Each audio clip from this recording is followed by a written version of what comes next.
Now we go. Christmas bells are ringing, caroling, caroling, caroling, caroling through the snow. Christmas bells are ringing, joyous voices sweet and clear, sing the sad of heart to cheer. Ding dong, ding dong, Christmas bells are ringing. Ding dong, Christmas bells are ringing.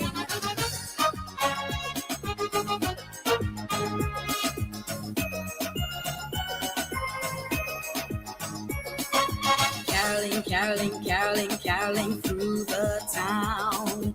Christmas bells are ringing.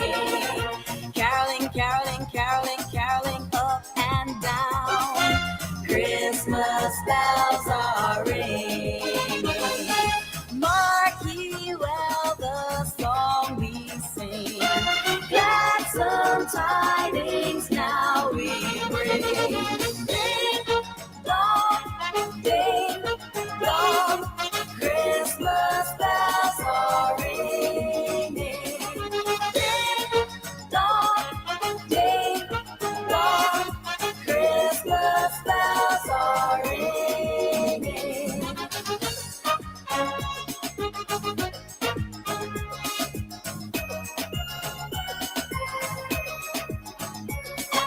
Caroling, caroling, caroling, caroling near and far. Christmas bells are ringing. Following, following, following, following yonder star. Christmas bells are ringing. Sing we all this happy morn. Know the King of Heaven is born. Ding dong, Christmas bells are ringing. Ding dong, Christmas bells are ringing. Ding dong, Christmas bells are ringing. Ding dong, Christmas bells are ringing.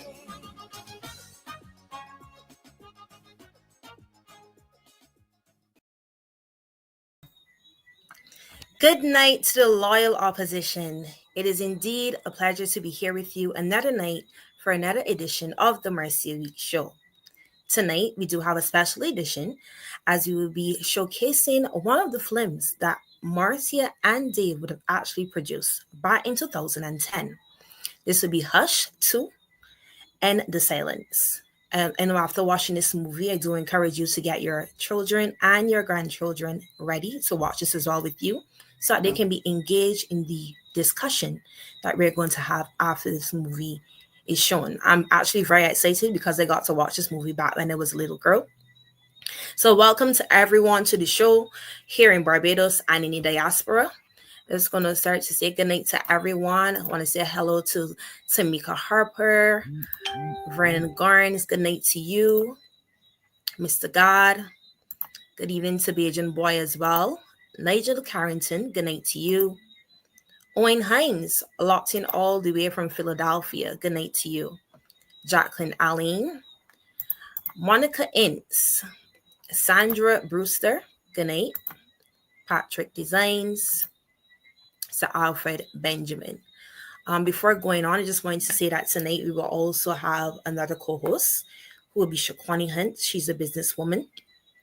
Also later we're going to have, after the movie, Ramon Goodman and Daryl, who will also be in discussion as young people about, because this movie is very current to what happened in our daily lives, and they'll be able to join the discussion later as well.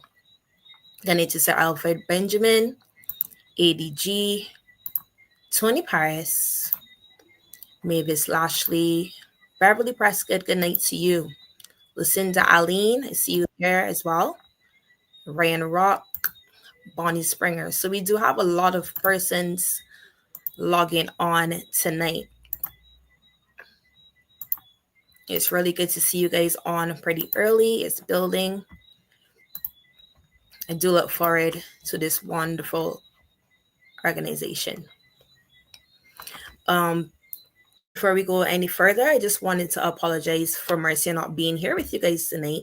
Again, tonight she is actually at a production of Praise Academy, which is currently happening at the Restoration Ministries. Yeah, so congrats to Marcia and the Praise Academy team for conducting that mission today because they're raising funds to go to Ghana. So congrats to Praise Academy on their production today.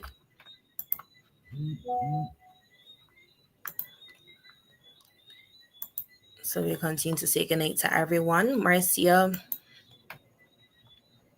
Mr. Tull. Our calendar locked in all the way from Connecticut. So it's really good to see everyone logging on. And I hope that you guys are excited as I am about this movie. This movie is a movie that, would have been premiered back in 2010, as I was saying. It's a production of the step-by-step production of MARCIA Week. We're actually going to be showing number 2 tonight. It's 3 movies, so it's Hush 1, 2, and 3. But actually, Hush 2 will be shown tonight. It's basically a call to action to stop crime and violence. It also includes about child abuse, living in denial, people playing church, and the list goes on. This movie would have actually also had a successful 8-week run back in Barbados at the time. And it was also shown all across the Caribbean. And they would have received many awards for this movie. Actually, 3 movies. If you don't know as well, Marcia and Dave would have actually also produced Chrissy, the Joseph movie as well. And as you would have watched the other day, the ROWE production as well. So Marcia and Dave Weeks has been doing a lot of work. So we want to say salute to them for being able to do these productions and we can be able to have these conversations. Good night, Joyanne. Welcome.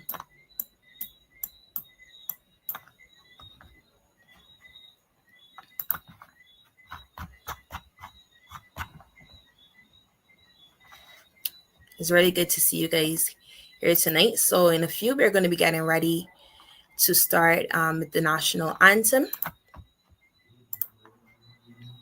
so that we can really move on with the show tonight for you guys. I hope that everyone is doing well.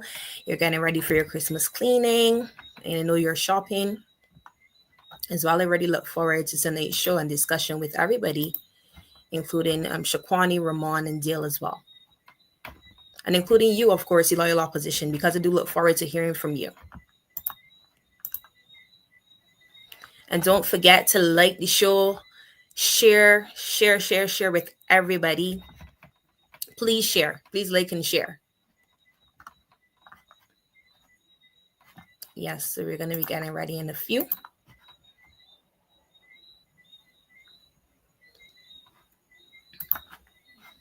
Yes, and also, I don't want to forget for you guys to, that the concert for Amaya is also coming up as well. Later in the show, I'm going to also continue to give you the details of that. Yes, as Tony Paris is saying, like and share. Please don't forget, like and share. It's really good to see all of you logging in already.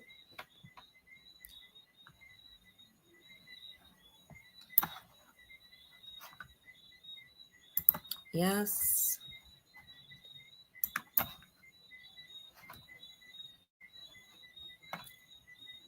Right, so there we have it, right? So it's a benefit concert to help save Amaya. It's going to be on December 15th. It's starting at 5 p.m.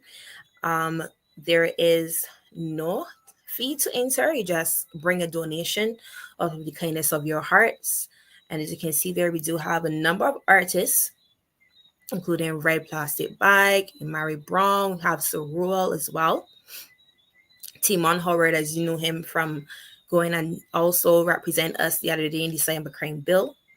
A number of other artists are there who will be really, I know it will be a really great concert. So I encourage you guys to come out and, let us always be our sisters and our brothers keepers, and always let us try to help save Amaya as much as we can. Well, Jacqueline, we'll try to get some information from you in regards to that, in regards to the family. Continue to like and share, guys.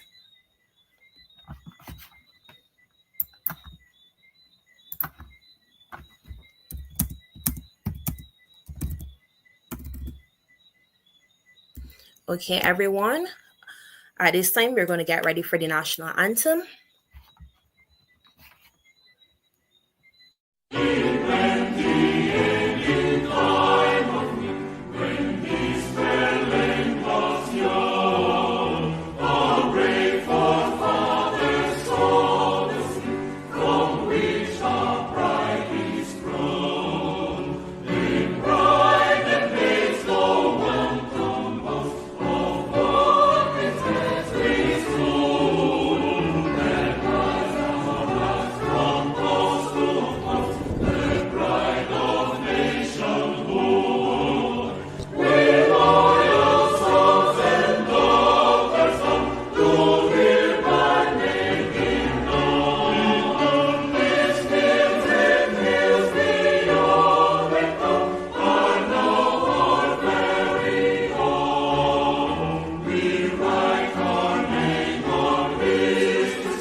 Yes, everyone. So I hope that you guys would have already begun to gather your grandkids, your children, your friends, your family. Just continue to spread the word tonight.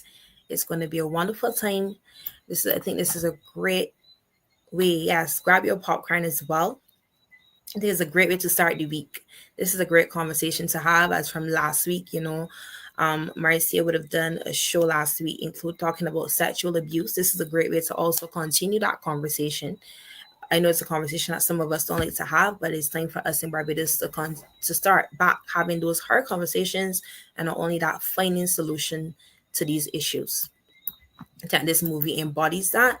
This movie has a wide range of issues going on. It also deals with peer pressure as well. I don't want to give too much away, but this is a very interesting movie.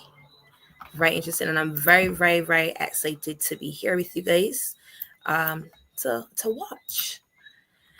Good night to you, Sandra, as well. I hope that you are ready. You have your popcorn and everything ready to watch this movie tonight. Continue to like and share as well, so that everybody's doing fine. I see that we're getting ready for the movie here.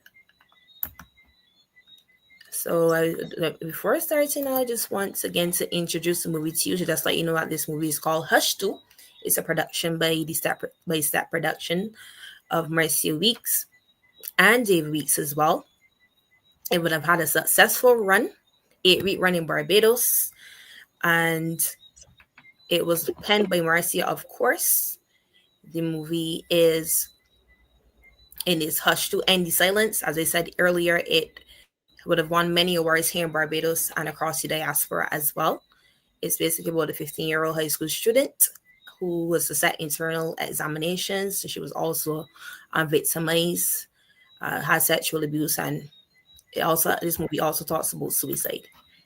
So, guys, I present to you Hush 2, and please watch it.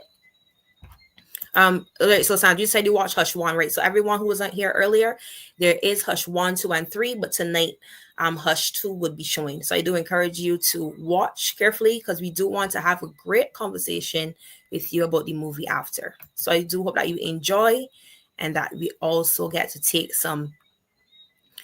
to learn from this movie and make up some solutions for the future for our boys and girls in Barbados. So enjoy.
Look at you. Imagine 7:30, just 7:30 on a Monday morning. Look. You guys should be coming to school ready to settle and learn.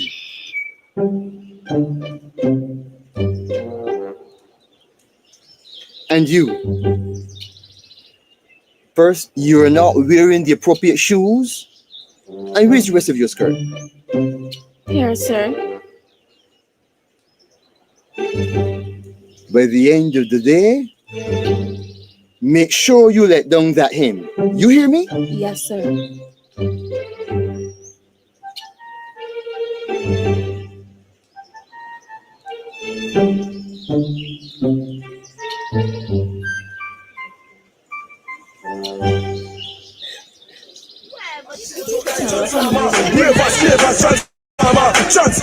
Transformer.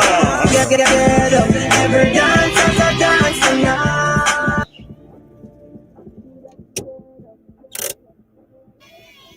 See you there.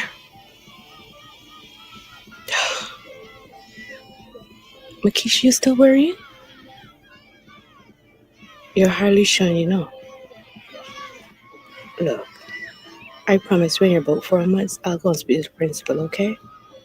Everybody done know already. Makisha, not everybody. Only few of the girls know. And next time they bother you, go speak to the form teacher. But he's not doing anything about it. How do you know?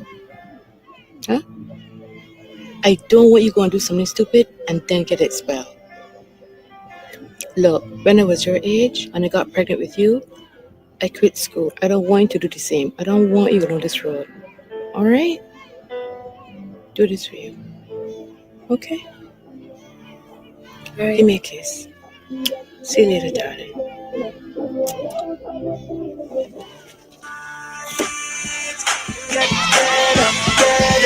every dance,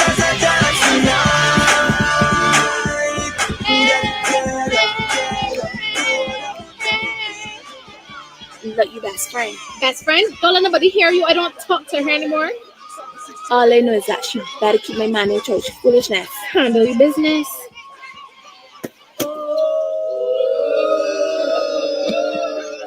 Who hit me?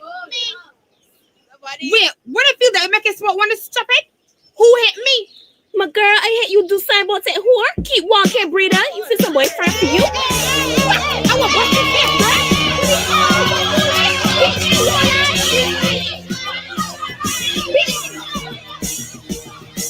I can kill you, girl.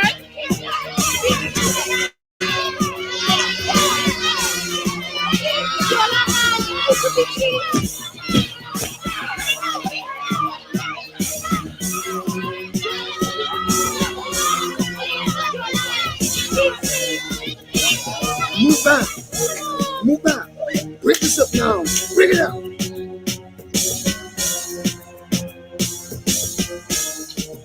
Don't come around me later.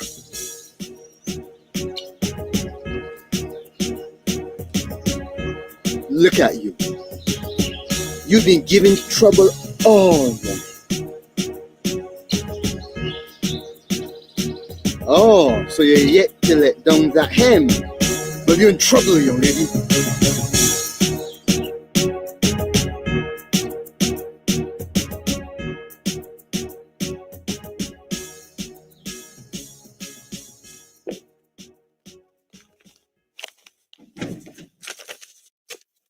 Good evening, Mom. Hello, Troy. Troy, you beginning to smell just like your daddy. You smoking weed? No, Mom. So why you smelling stinker ganja? Mom, remember that I got a party block to get home from school? Just relax.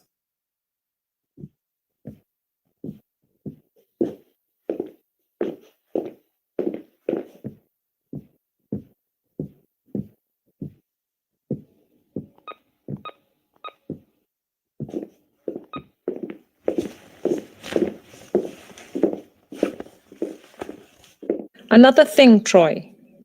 I need you to tell me the truth. That woman keeps calling our house. Did you get that girl pregnant? Answer me, Troy.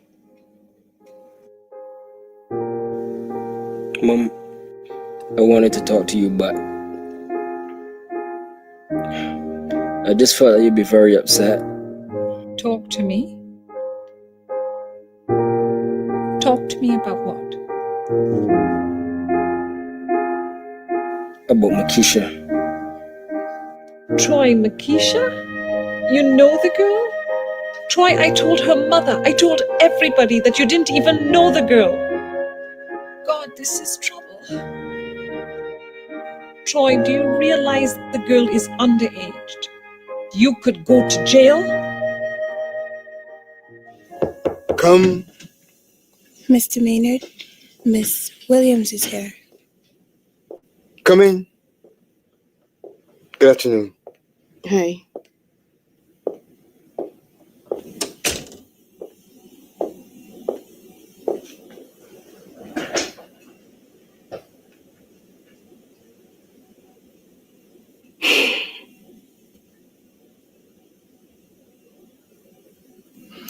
Miss Williams,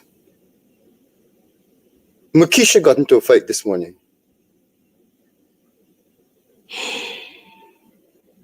When we investigated the cause of the fight, we discovered something that is very disturbing.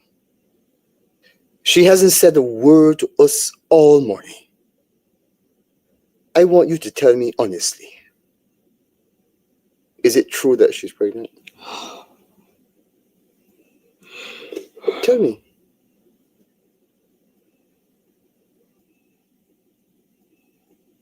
Yes, Mr. Maynard.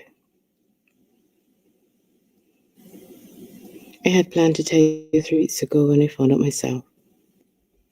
I'm sorry. But Makisha, I mean, you're doing so well. You're part of the acceleration program. You are a prefect. This is such a disappointment for the school.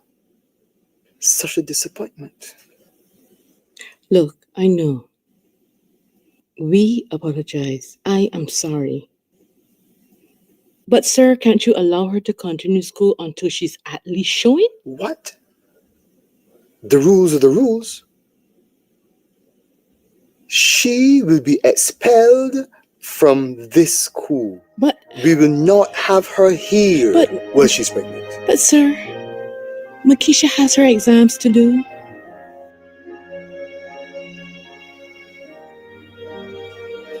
Mom, I'm so sorry, but I just felt that I couldn't talk to you.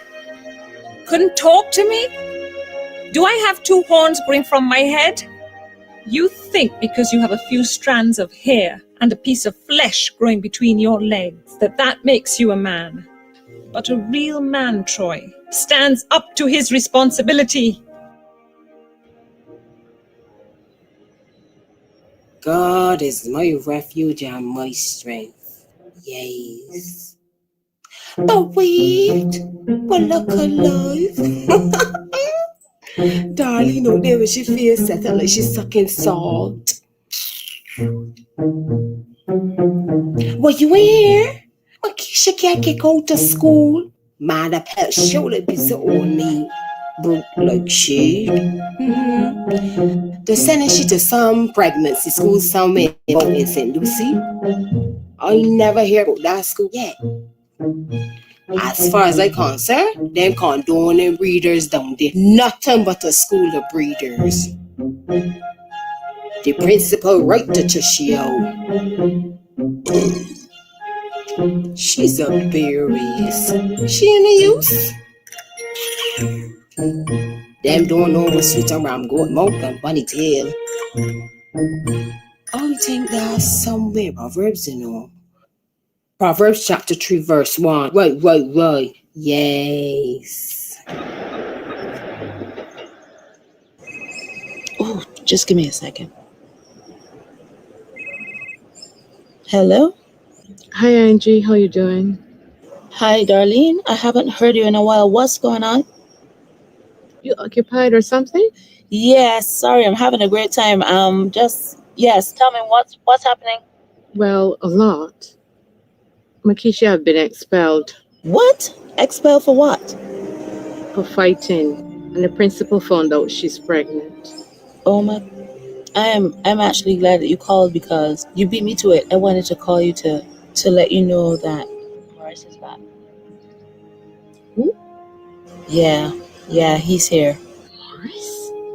It's high time that he lives up to his responsibility. I'm sure he wouldn't have a problem paying the fees. I don't know, Angie. I don't know. I'm not ready to see him. I haven't dealt with it. Darlene, I'm sorry to have to tell you this, but it's not about you. This is about Makisha. Let me think about it. And get back to you. Maybe then we can arrange something, a meeting. I'll see him first or something. All right. Let me get back to you. Okay. All right. No problem.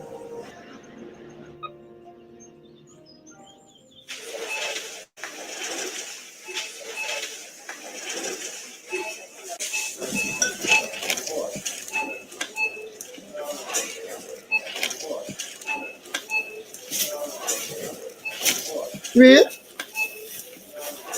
Hi, Sarah? Troy? What you doing here? I just here trying to work to make an honest dollar. You know you got a baby on the way, right? A who? A baby? Listen, you don't need to be working this foolish job, Troy. Listen, I got a new devotee from America. I'm working for him now. He will set you up real good. And you won't gotta be working these long foolish hours. Things bigger, faster, and better now. Craig, you know that I'm interested in that kind of work. Since when? You start smoking? Nah, but just because I smoke don't mean that I won't sell weed. That sort of stuff too risky. I gotta try to live for. Listen.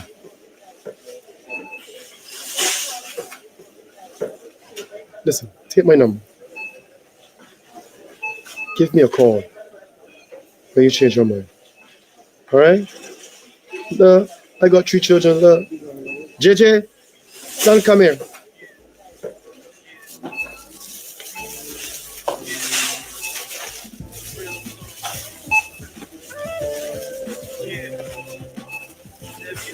You can do better than this, man. So you give me a call when you change your mind, alright? Alright? I'm in the game and I stand All right. like a soldier. Yeah, See my past, brush it off from my shoulder. Many came, many fall, but I'm sober. Life passed by, then Wow. Angie, you've done a lot to this house since I haven't been here. That's about how many weeks now? You like it? I love it. Thank you. Are you gonna tell him? No, you need to tell him. Makisha, come here, dear. Just want to talk to you for a moment. Come. Okay. Come. What are you eating? Tamarind chutney and ice cream. Mm-hmm. Anything's wrong? No, darling. Not at all. You know now that you're enrolling in a new school, I think it's more convenient for you to move in with Auntie Angie. Is that all right? It's cool. The only problem is me and Tanya because we don't really get along anymore. She joins in with the other girls at school that tease me, so. No, I don't have an issue or whatever, but. You don't worry, dear. I'll talk to her when she comes in. Thank you. There's something else.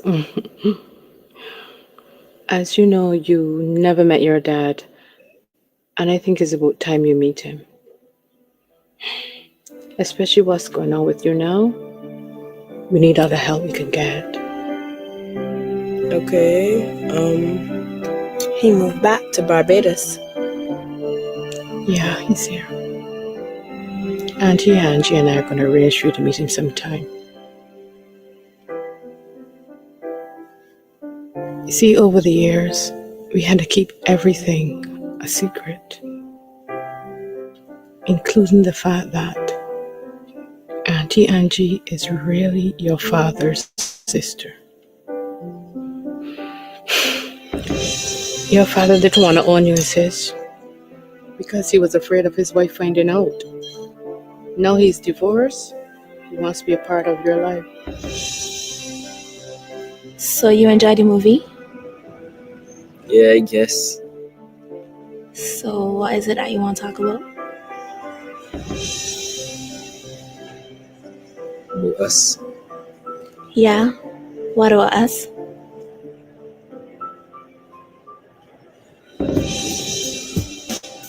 I need to spend some time alone. I just need to sort some stuff out.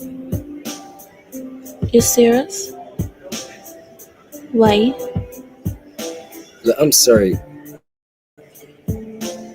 We just need to put a break on this. As I said, it's just some stuff that I need to sort out. Troy, I hardly got to see you. I need to do some serious studying. It looks stupid to you. You've been studying all along, Troy, and it's never been a problem before. Is her right? Why they always gotta be somebody else? Because usually it is Troy. You leaving me for Makisha? Yolan, I just told you, I just need to spend some time away to sort some things out. I can't tell you the last time that I spoke to Makisha. Troy, all of this school that you get the girl pregnant and you still denying it? Just relax and stop shouting and creating a scene. Just chill.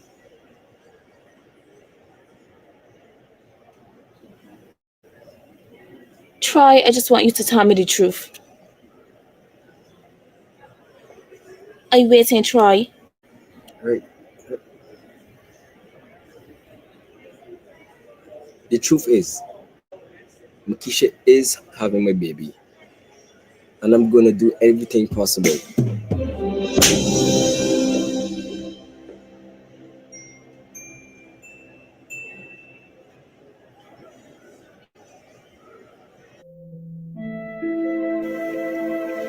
So, you meaning to tell me that Auntie Angie is my real auntie? Mm-hmm. And that means that... Tanya. So, why am I finding all of this out now? Makisha, I'm really sorry. As far as your father is concerned, you were always a secret. Now he wants to meet you. As far as I'm concerned, I could always be a secret because I've been one for 15 years. I don't need a man, so please. No, Makisha.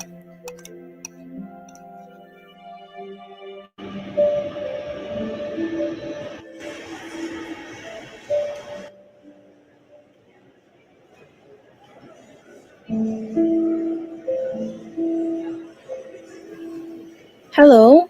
Hey. Need assistance now?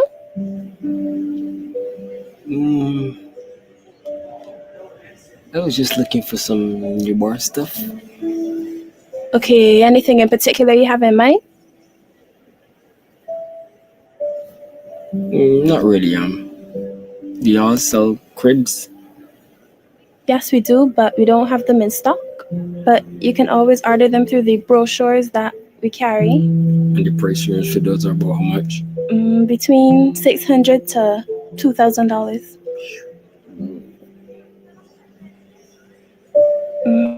How much were you willing to spend? I only have $250. I guess I'll pass by if anything. Okay. Right, thanks. Right.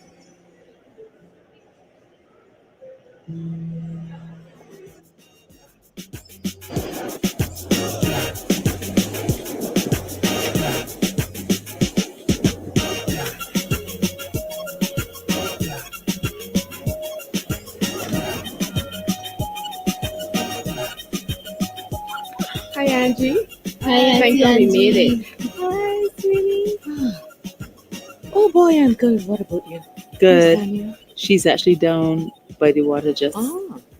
She knows we're coming? No, she doesn't know, but I think she's gonna be all right. She's in a good mood, so I think it's gonna be fine. You're sure about that? Well, we'll have to wait and see. Well, this is something that has to be done. Correct. So we'll just work with it. It's a beautiful day, huh? Oh, so we could be going soon? Definitely, I got my swimsuit on. Hello. Mommy, what are they doing here? Tanya, please. It's your birthday and I invited them. Hi, Tanya. Happy birthday. You look really pretty in your yellow shirt. Tanya, do you have a problem with Keisha and I being here? Obviously, I will have a problem. And why must there be a problem? Because Makisha blames me for the pregnancy and everything else that happened with Troy. That is not true. You know I'll never blame you for something like that. I blame you. I am sorry. I looked at it right and I realized that Makisha is her own person. And only she can make her own decision. You can't make it for her. I apologize. You know what? I'm just tired of everybody blaming Tanya for everything. Yes, I may go out drinking, and yes, I may have harmless sex. But you know what? I love Makisha, and I would never do anything to jeopardize our friendship.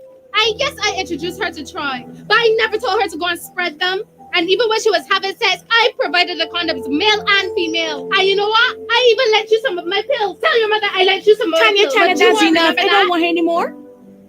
Wow. Put the past behind you, okay? And start fresh. And blood is thicker than water. It's not going to happen overnight. Well, can it at least start today? I mean, we're going to be living together. And it doesn't make sense us fighting like cat and dog. And I remember today was your birthday, so I just got you this gift to let you know that I still care. And I know your favorite color is yellow, so it's yellow. Open it up, Tanya.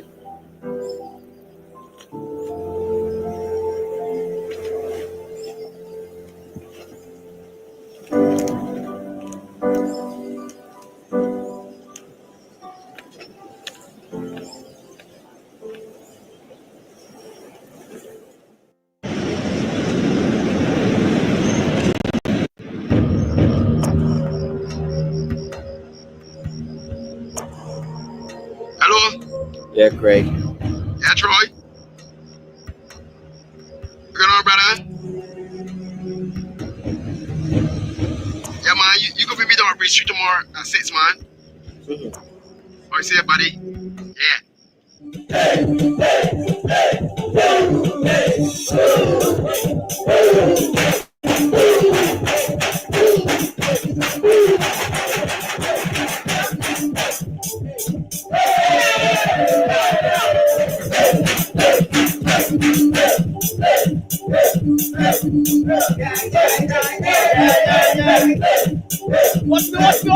Watch me.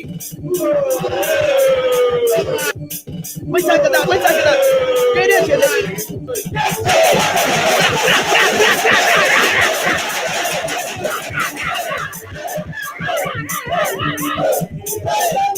Go outside.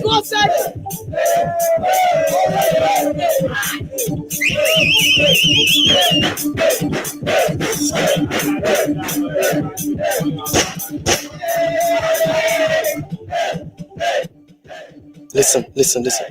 Jay, I don't want you out here this hard time. I want you to go home. I can't deal with this gun thing for you, alright? I don't mind the dancing, but I want you to go home, okay? Alright? Listen, see, I always tell you to just focus on your education, alright? This thug life and this gun life ain't for you, alright? I've been telling you a million times. I want you to go home, alright? You hear? I'll talk to you when I get home, alright? We'll catch up. Cool.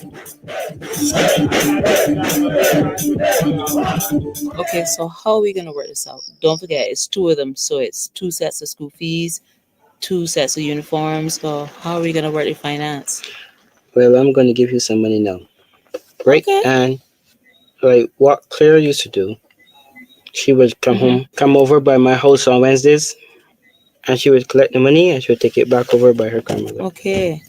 I think that's good. All right. Well, Wednesdays, I mean, yeah, we can keep it like that. Yeah.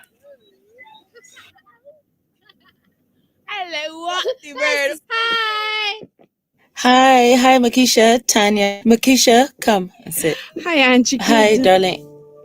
Hi, Morris decided to come over today to meet Makisha, and this is Claire, his daughter. She'll be staying with us for a little bit.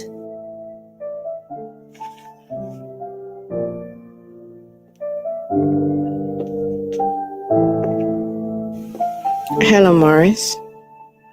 Darlene, I see you've raised a fine young lady here. Thank you. All by myself with God's help, of course. Hello, Makisha. I've waited for this moment for such a long time. Mommy, what is this? Makisha. This is your father. Forgive me for my actions in the past. Give me a chance to make up for some lost time. Please. Makisha is not ready for this. You were supposed to be here next week. What are you doing here already? Makisha, I'm sorry. Darlene, look at the things he brought for her. No matter what time he came, it would have been difficult for everyone. We just need to put the past behind us. Tanya, do you remember your Uncle Morris? No. Hello, Tanya. And Nice to Makisha. meet you. Makisha, remember we spoke about Claire? This is Claire. She Hi. was staying with her grandmother, but now she's going to be living with us for a little while. Makisha, I know I've done wrong to you by leaving you in the past. But guess what? I've paid all your school fees. And, and I brought you some money, you know, to do some shopping. Just you and the baby. You can't buy her with material things. She needed more than clothes and money, Morris. She needed your Darlene. love. And where were you, huh? Darling! What do you want from me? I can't change the past. It's gone. I can only change the future. Makisha, that's why I'm here. For you. Darlene, please, for Makisha's sake, we're seeking a solution forward, right? Makisha, I heard about your pregnancy, and I'd like to help any way possible. Okay. You need to lighten up and let Makisha enjoy her dad. You need to let go of the past. I need him to understand, see? He can't just waltz in here, shower her with material things, and expect me to forget the past. The past cannot be erased like that. Morris bought some really nice stuff, and you know I like expensive things. Oh, please, darling, don't look at me like that. You know full well that both you and Makisha could do with some new things. And if you play your cards right, I'm sure he will bring some things for You see, that's where you and I differ. Oh. I don't sit down and wait for no man to give me nothing. Right. I work hard for everything that I have. And that's what I want to teach my daughter. Right. But if that's the way you think about it, you can do without. But as long as Makisha stay here, she can eat properly, she can wear proper clothes, and them school fees gotta be paid. So you don't worry. You don't have to take the money. I will. Auntie Andrew told me I have other brothers and sisters. Yeah, you do. Hold on a minute. I gotta take this. Give me 1 second. You have to take this. Hello. Yeah, boss. Craig. Things going hard so far, but we got one slight little problem.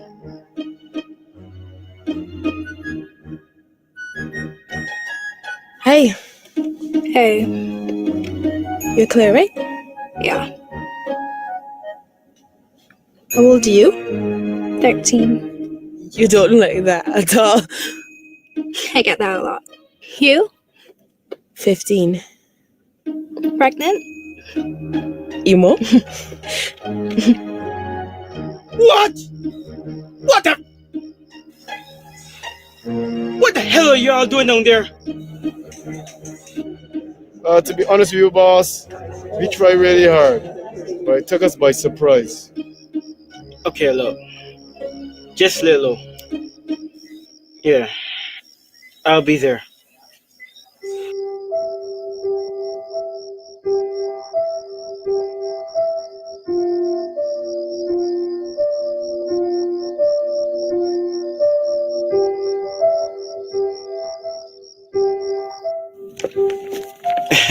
Sorry about that. Okay. Business, you know how things go. To answer your last question, you have one brother and two other sisters. Of course, it's clear, right? But the others, they're still in the U.S. So you'll be living here in Barbados? Yeah. Yep. I'm here for good. Yeah, you see, I just set up a retail business, you know, and it's doing quite well. Okay. Yeah. So, tell me, how has things been with you, you know, with the pregnancy and you have school and everything? Well, pretty good actually. Thanks for the things you bought for me. They're really nice. I like them. You're welcome. Listen, Makisha, whatever you want, just let me know, alright? Don't hesitate to call. Alright? Good. So tell me, are you still in touch with that guy? What's his name? Troy Aline. No, he tries to call me, but I don't answer my phone, so... Good. We have to change that number. Right? Because I don't want to see him anywhere near you. Because if I catch him anywhere near you, I'm gonna...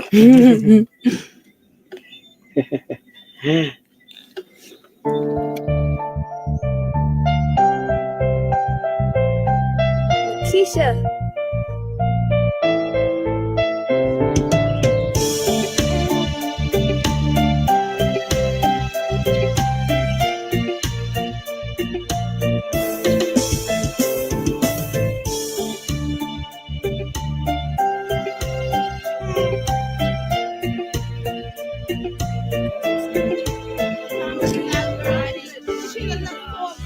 Good morning, girls. Morning. Raquel, So disgusting. that baby's still giving you heartburn? Yes. Now, today, what we want to talk about is what happens after you have passed your CXCs, hopefully.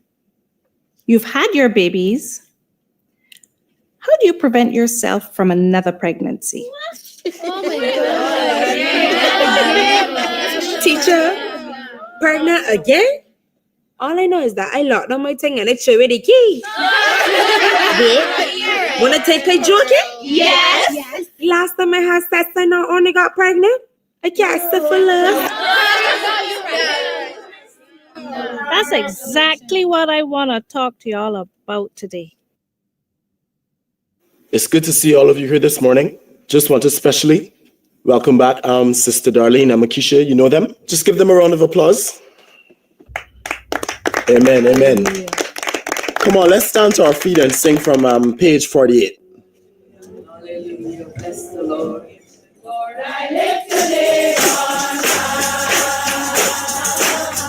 Lord, I love to sing your praises.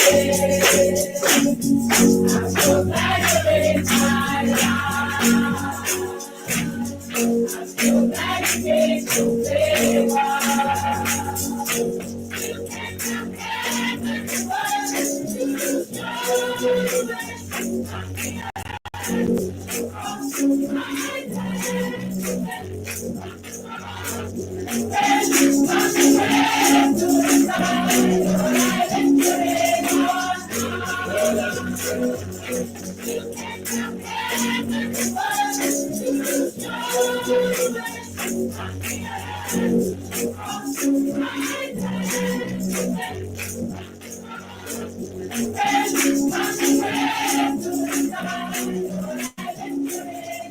Sister Cora? Hallelujah, hallelujah. Good morning, church. Ain't God good? I got a word. The word this morning, church, is come out from among we. Hallelujah. If you're fornicating, the word of God says to come out. Amen. If you're breathing, wanna better come out. If you're sleeping with your boyfriend and you're skipping school, I, Cora, Eudora, Estella, Malaysia, say, come out. Hallelujah. I am seeing something. Discombobulation. I am seeing something round, looking like a big stinking breadfruit. And the word of God is saying to that person, left from both here.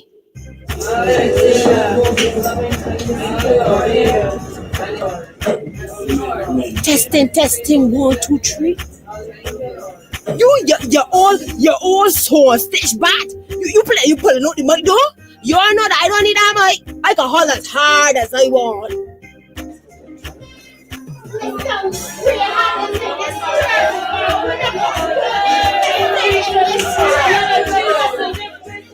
Lord, have mercy, Master. Lord, have mercy.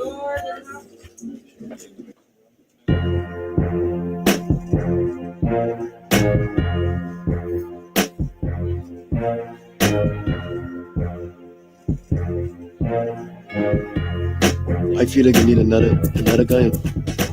But this ain't enough for you. That's art, you know. But you know how it is. Listen to me. JJ, come here, son. Yeah, Dad.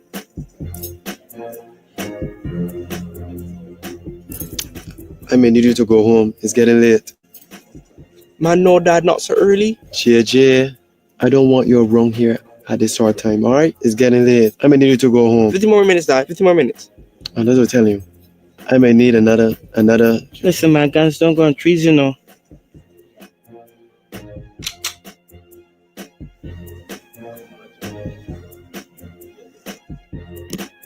Yeah, boss. Everything safe?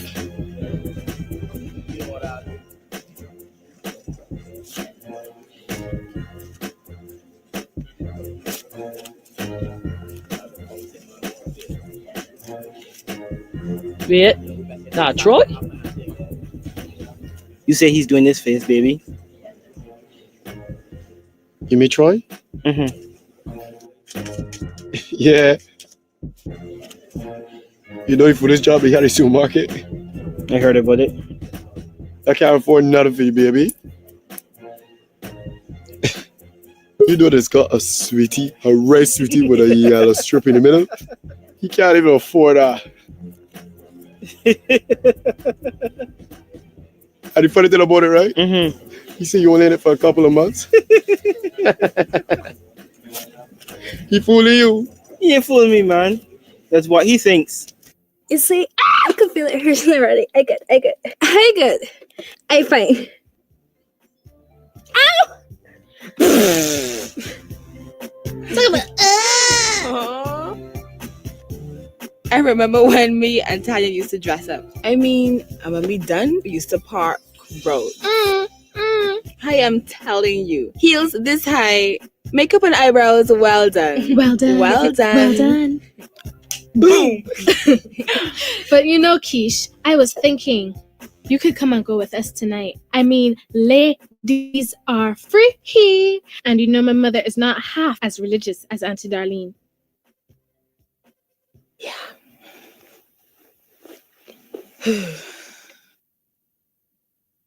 Yeah. Keish, what's wrong? This room brings back memories. Like the last time we went to the club. What memory? Here is where I found out that I was pregnant. Oh. Tans, I know that we're girls and all, but I done with that kind of life. Sorry. Keish, really? I know you better than anybody. I give you 6 weeks after that baby is born, and you're healed from those stitches, and you will be back out there with all your hips, lips, and fingernail tips. That's what you think. But I'm telling you, I've made a fresh start with God. I'm finally focusing on my CXCs. And yes, I've chosen the road of abstinence and second virginity. So there's no turning back for me. Second virginity? What's that? It's where you've lost your virginity already and you have a second chance to be sexually pure until you're married. Like, here's my purity ring. Oh, please, give me a break. Second virginity? Abstinence? Who really practices that? Foolishness, but abstinence and second virginity all the time. Craig, we need to get more guys on the streets, man. There's a high demand to be met. You need to step up your game. All right, boss. You have my word on it. I'll try harder. Good. What about your son?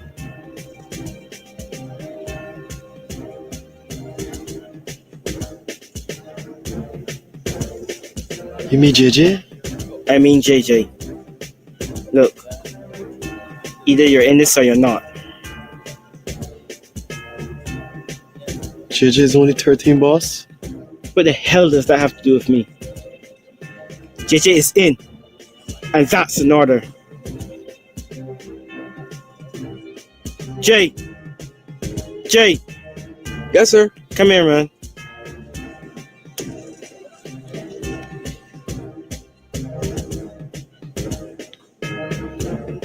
I see you love to dance, man. Yes, sir. Well, life is more than just dancing, son.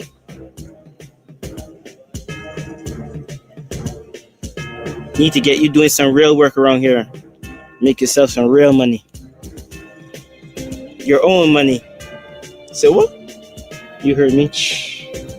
You earn your own dough. My own money? You serious? Sweet dad, when we start? Yeah, Craig. When does he start?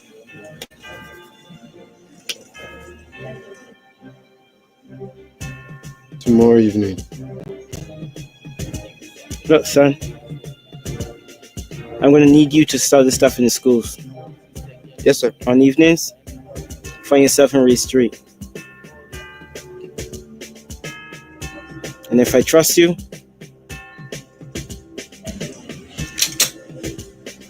boss, what are you doing? Shut up!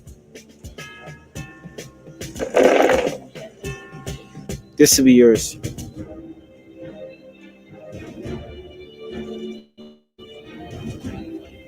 For your protection. Yes, sir.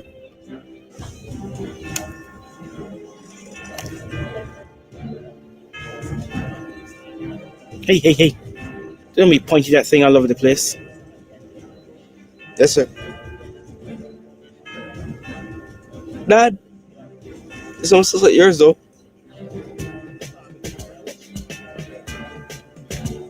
Hey.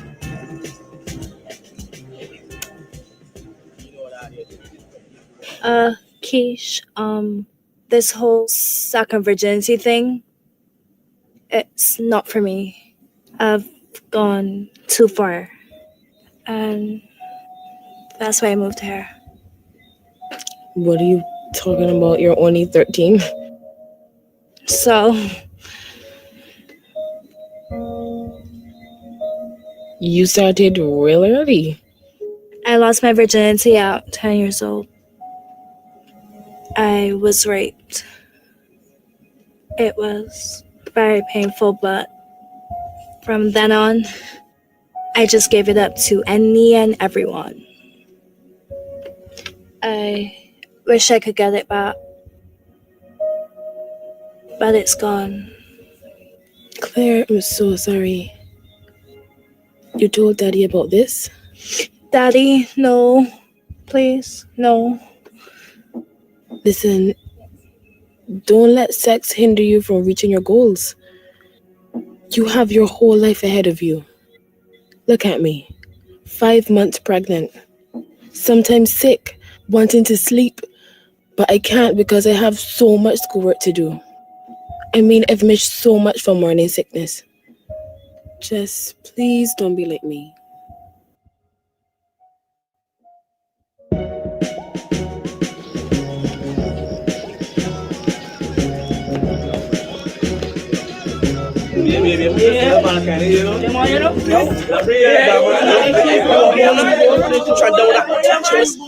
I'm making this for here. You got my shorts, boy. Don't that enough? I'm telling daddy for them.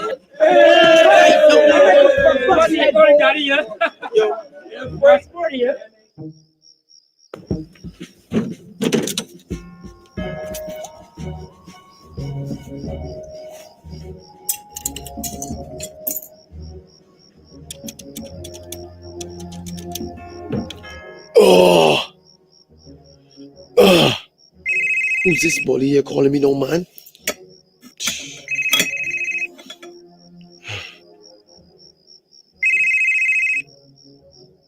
Hello? Daddy? They beat me up, daddy. What? Yes, and they took away my shoes and my cell phone. The drugs, daddy. They took away the drugs. Can't put a shot in them, daddy. You want me to do what? JJ, come home now! I tell you, stop listening to that man, Maurice. Listen, don't let the next 30 minutes from you. Then you come in my house. No! Good.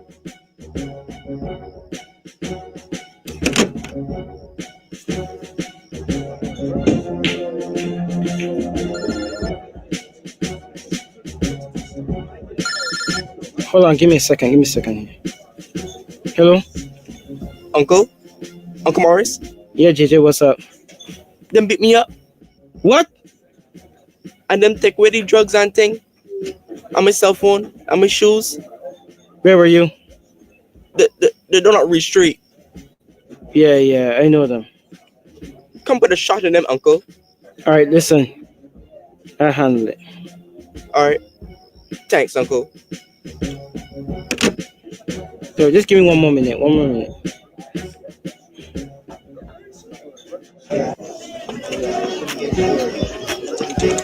Hey. Big man, leave from up here, boy. Lad. See you? The man left from up here, boy. The man left from up here.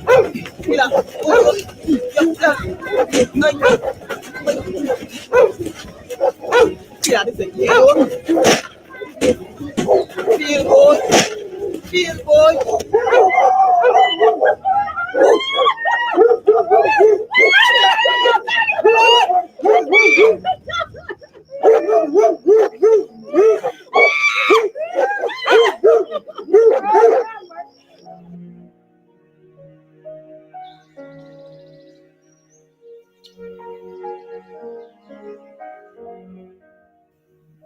Claire?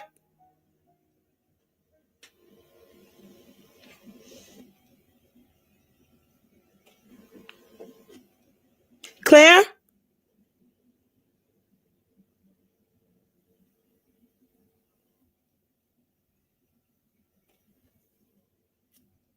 Did you go to your father this evening?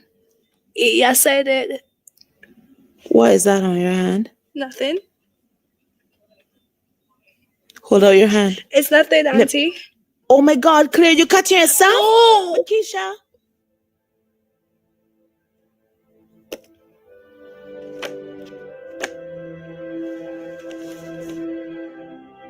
What's going on? Anything about this? What's this? Clear? Auntie, she's been acting real strange nowadays, you know. And yesterday I caught her with her finger down her throat. Anorexia, bulimia. Isn't that when a person is trying to bring up their food? Yeah, but she's been sad every Wednesday. What's going on? Claire, you're cutting yourself. No, and you're purposely bringing up your food. Claire, why? It's nothing, okay? It has to be something. Please, just tell us so that we can help you. Do you miss your mom? No. Just give me a minute. Listen, I know your mom isn't here, but your father's a model dad. And he spends time with you, unlike many other fathers. So what could be the problem? Is it that boyfriend I hear you talking to on the phone? Did he interfere with you?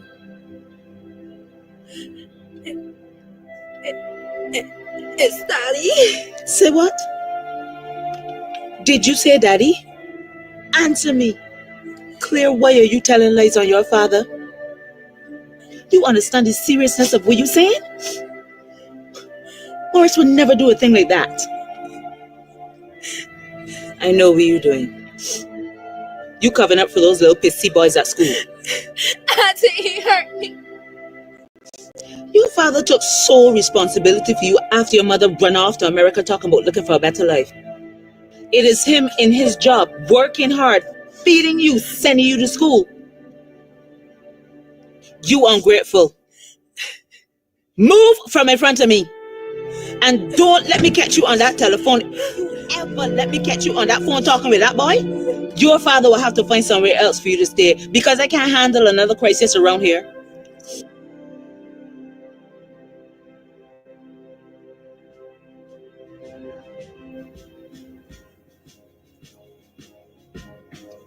Yeah, Craig. Yeah, what's going on, Troy? There's the money that I made for yesterday and today. Whoa. You doing good, boy? You doing good? You doing good, man? Boss, you see what I tell you the other day? Troy doing real good, look. Look at all this money here, look.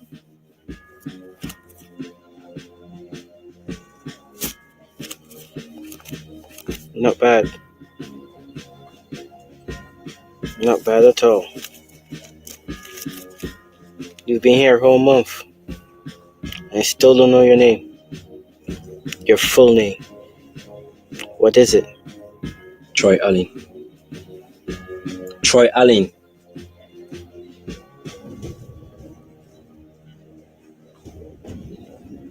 Again, head out, cuz.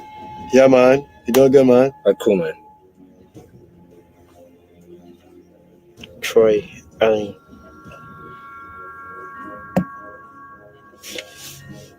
You know him, boss? Yeah, I know him. Ask him if he knows Makisha Williams. Makisha Williams. That's his show mother, boss? Get rid of him. Give the man the word. Oh, you want to get rid of a man that bringing in the most money? Let me make myself abundantly clear. I said to kill him. I don't care how you do it. Tomorrow morning, I want to hear that he is dead. Or you will be.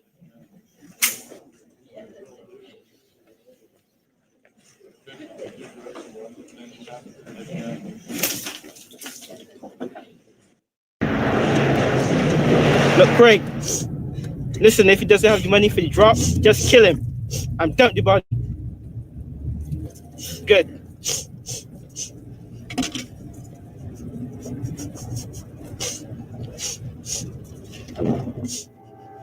On your face! And stop acting like you didn't like it.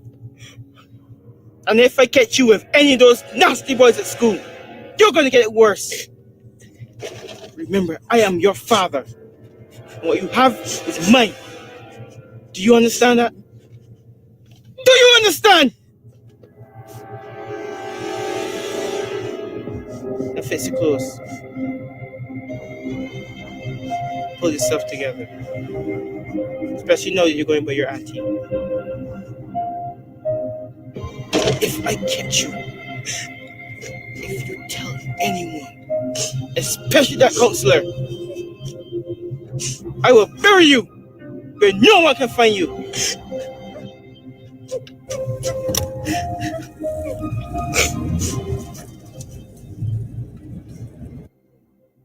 I'm sure you're glad your exams are over, right? How'd you think you do? I think I did well. Just hope I get through. That's good. Darling girl, you must be so proud of her. Uh-huh. I am. Thank God for Elimination High. They give her a second chance. Tanya, how did your exams go? Tanya, please. She didn't go to 3 of her exams, but she's resitting them. Oh? Tanya, what happened? I wasn't ready. And I wasn't about to make a fool of myself. I wonder why you weren't ready. If it was an exam about men, you would be all ready. You should be the last person to talk about men. And how many CSCs do you have? 2? Tanya. And look at the house that you live in. Tanya. Well, I guess that men ain't all the bad then. Tanya. You need to shut your mouth in here before I permanently shut it for you. We're here to enjoy ourselves. Don't. Please, try and sit down.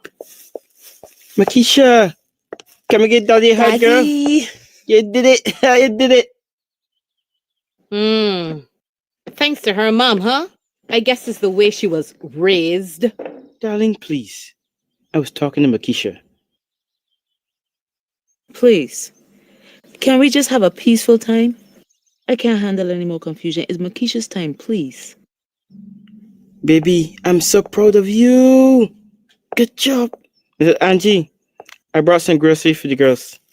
Thank you, Jess. And I brought some money for you. Thank you. That's good. Makisha, baby, how you want? Listen, I want to play you something special this Saturday night. All right? It's called Island Oasis. Okay. Yeah, and trust me, girl, you're gonna enjoy it. You're gonna love it. A lovely place. Claire, what's up with that long face? This long face all the time. So, Angie, how are the council sessions going with Claire? Oh, the counseling is great. Just little Miss Claire would not talk. Try as they may, she would not give them any information. Who you expect them to help you when you don't tell them anything? Probably she doesn't have anything to say. Maybe nothing's wrong. Nothing is wrong? Nothing is wrong? When someone is cutting themselves and almost anorexic like her, something has to be wrong. But that's why I expect you to say anyhow. Because you don't have to deal with nothing. Always like to pushing everything onto the carpet. Coming around here thinking he's Santa Claus. Darlene, I tell you, I can't handle the confusion. Makisha, what time you want me to pick you up Saturday? Makisha, remember? You have to study for your exams. You can't go. Mommy, remember our exams are finished? I forgot. So, 7 o'clock. 7 o'clock it is. I'm so glad that your exams are finally over.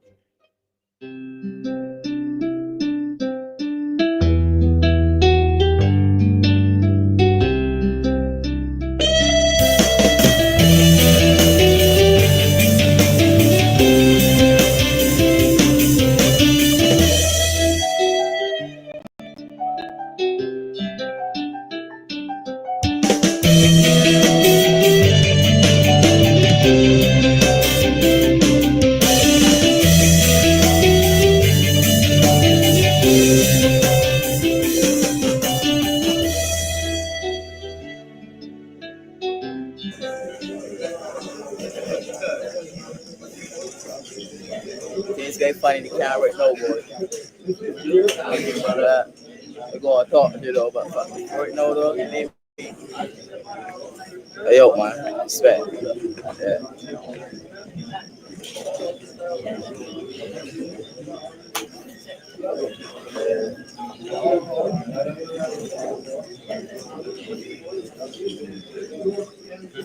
On a serious note, though,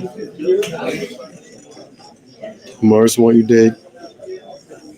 You got to come up while you can now. Me? Yes. Why? Just trust me on it. I know you for years now, Troy, you know. You might be a man. I go look up for you. So just trust me on this here. Come out while you can. But Craig, I just started this year and I'm making some good money. I can see myself doing this for another 4 to 5 years and I set. Listen to me. I have been doing this for 7 years. Out of these 7 years, I went jail 3 times. Life ain't easy on these streets, you know. Life tough on these streets. Every day I study my children. And the hurtful thing about it, you want to hear the hurtful thing about it, Troy? Maurice just recruited my eldest son, JJ. What you mean he recruit JJ? JJ is JJ, he's 13B. You can't let him do that? I know JJ is 13, but I ain't got to say with this man. That's why I tell you, come out while you can.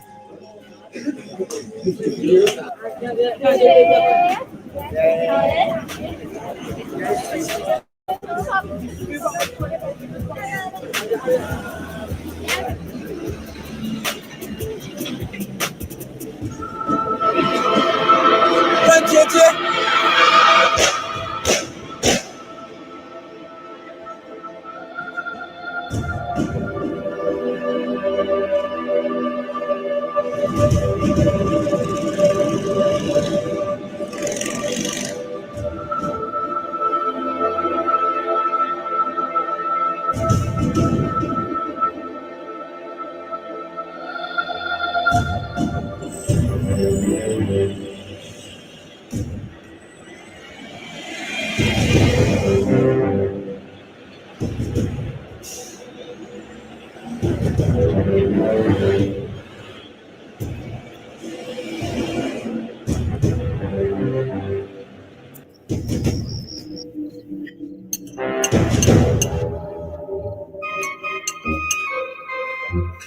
Hey, what are you doing?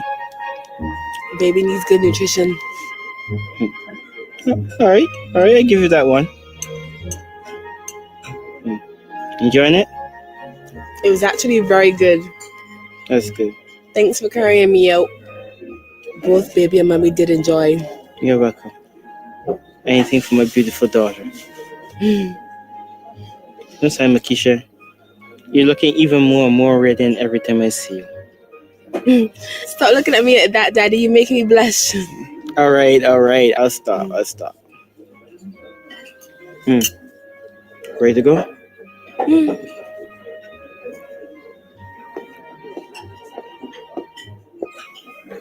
Yep. Thank you very much.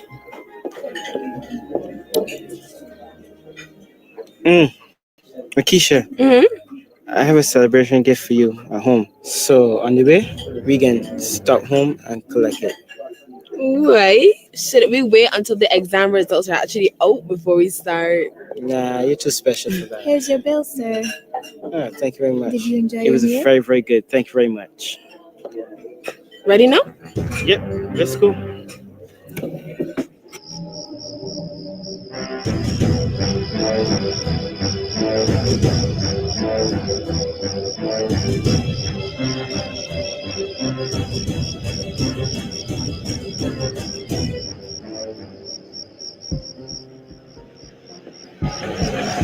Looky there.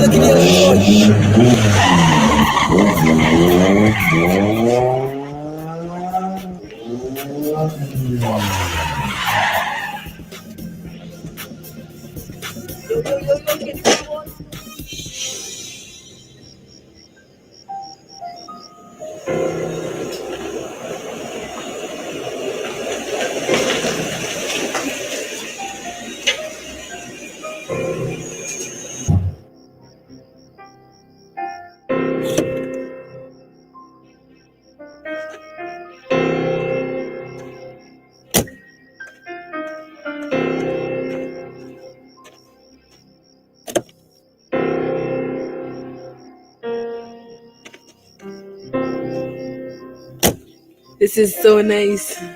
All right.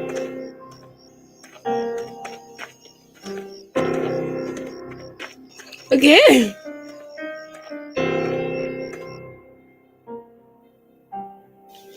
This is so nice. There you go.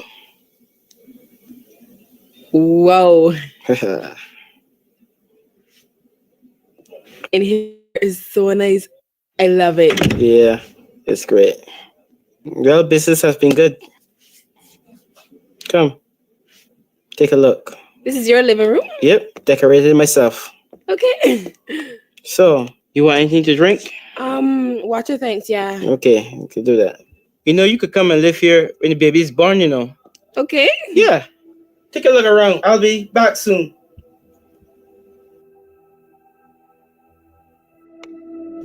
Thank you, Lord. We give Thank you you, the highest Father. praise. Hallelujah. Thank you, Father. Hallelujah, Jesus. Amen. I just want to thank you all so much for praying for Makisha. She's doing really well. And I just want to bless you, bless you, bless you.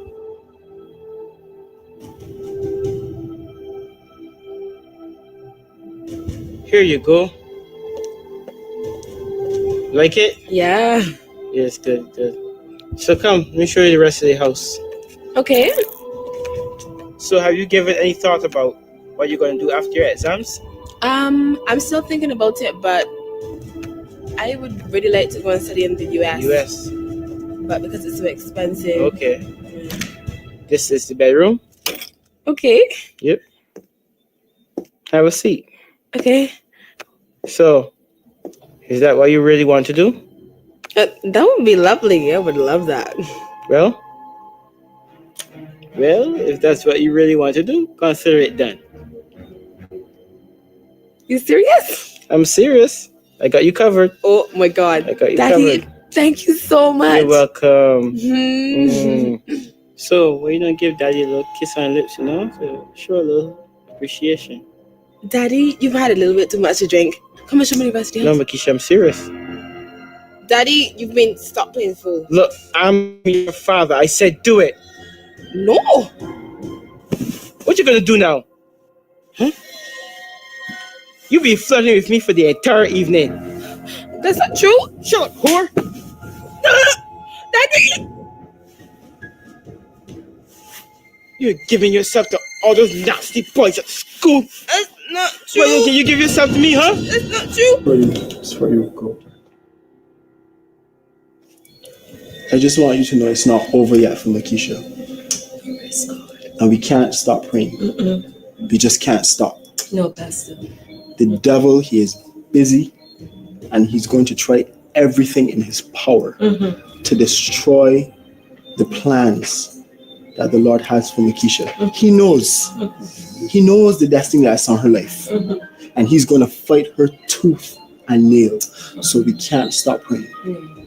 Yes, it's okay. Celebration is great. Thanks is great. But let's be vigilant. Amen. Amen. And remember that Isaiah 43 says that when, not if, but when we go through the fire, he will be with us. Amen. And we will not be burnt. Hallelujah. So as we continue to give thanks, let's remember to be on guard. Amen. And I know that there's some of you in here that you're going to go through some very trying situations.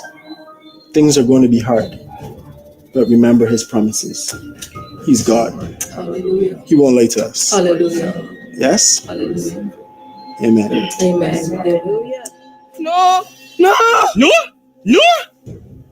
No. No in my house. Daddy, behave. No. You tell me no. Stop. You're gonna obey your daddy. No. Obey your father. No.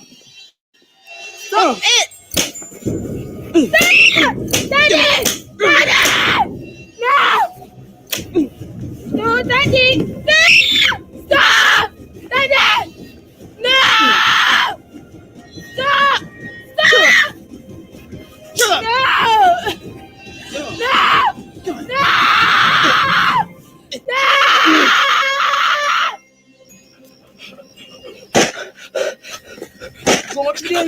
Go to there, get him on, boy. You want to slow, get him on. Go on up again.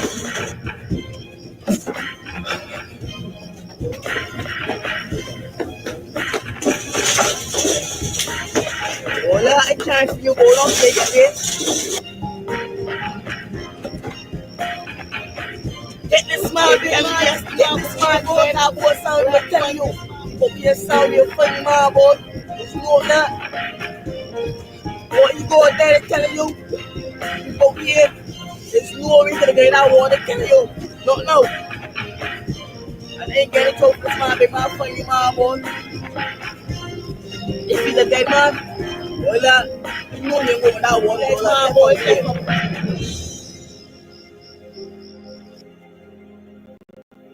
Hey, stop it crying. Go on, get yourself cleaned up.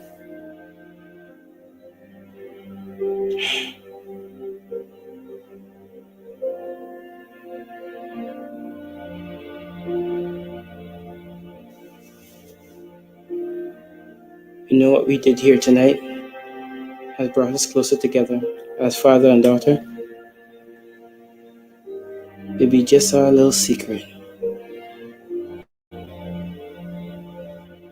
So don't tell anyone.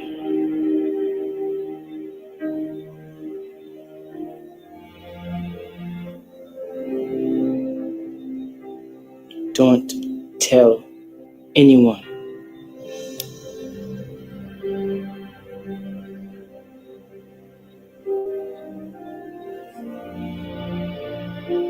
Get yourself cleaned up.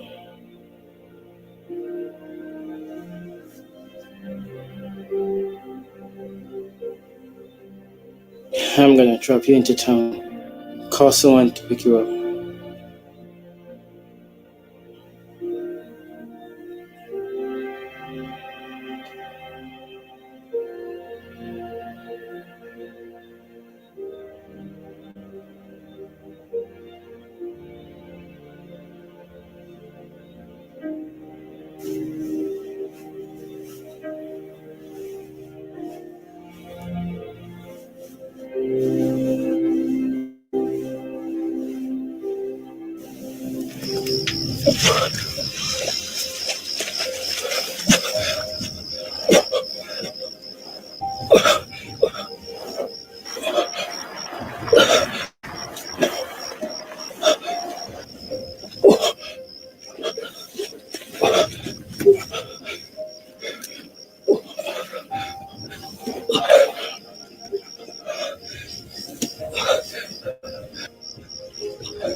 Get him his breadfruit.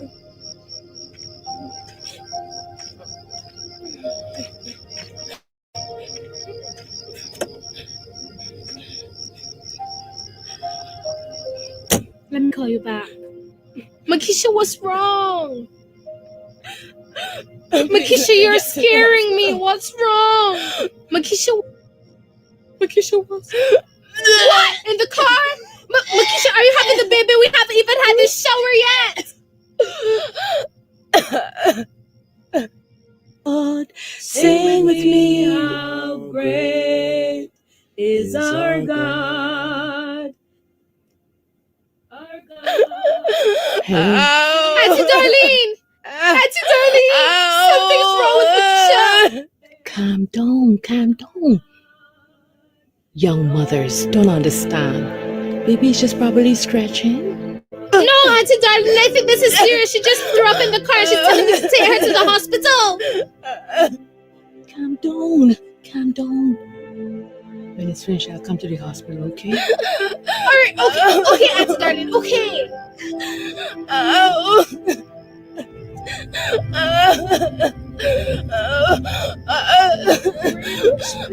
Breathe. Please breathe. Doctor, she's 6 months pregnant and was raped. Her cervix is 7 centimeters dilated. We need to go straight into labor. How old is she? She's 15 years old. Let's go. It's okay, Makisha, I'm here. I'm here.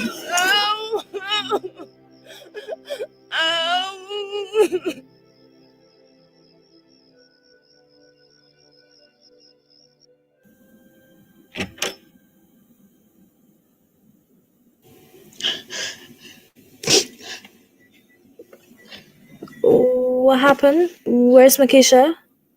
Did she have the baby? Yes. A boy. He's premature and only 2 pounds. So, why is everybody so sad? At least he's alive, right? Something terrible happened to Makisha. What happened to Makisha? She was raped. She was raped by someone, and that's why she had the baby early. Claire, go to your room, please. Who did this to my sister? Claire, please go to your room. Angie, tell her everything. Claire, it's your father, Morris. No. He did this. No. Darlene, No. he did this. Young for this. She can't hear that. No, Darlene. I knew. I shouldn't have let her go nowhere with him. No. And you're selfish. No. Everything you do is all for your own gain. Auntie, I told you he raped me, but he didn't listen. Nobody ever listens. Nobody ever listens to me. No one. You knew. I can't believe you. How could you? You're so selfish. You're all about the money. Do one selfless thing. When you find him, call me.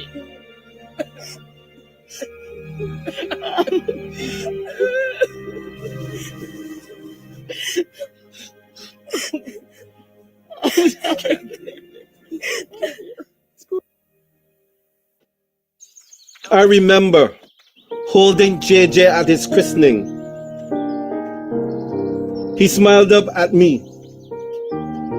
He was a bundle of energy and joy. JJ loved life.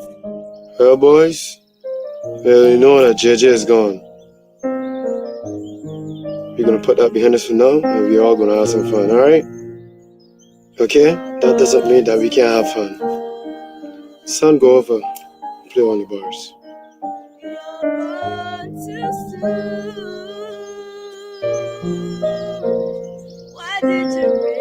What's the matter, P? Daddy, just miss JJ. I miss JJ too. Look, I can deal with this. I know who's responsible for JJ's death. Morris is responsible for JJ's death, and I'm gonna kill him. Daddy, we just want like police with it. Police? Police don't solve nothing. I can solve it. All I need you to do is don't say anything to anyone. Alright, son? Alright? Put this behind us for now, alright? Go ahead and play with your little brother. Go have some fun. It's not about revenge. It should be and must be about forgiveness. Forgiveness, what? Be careful.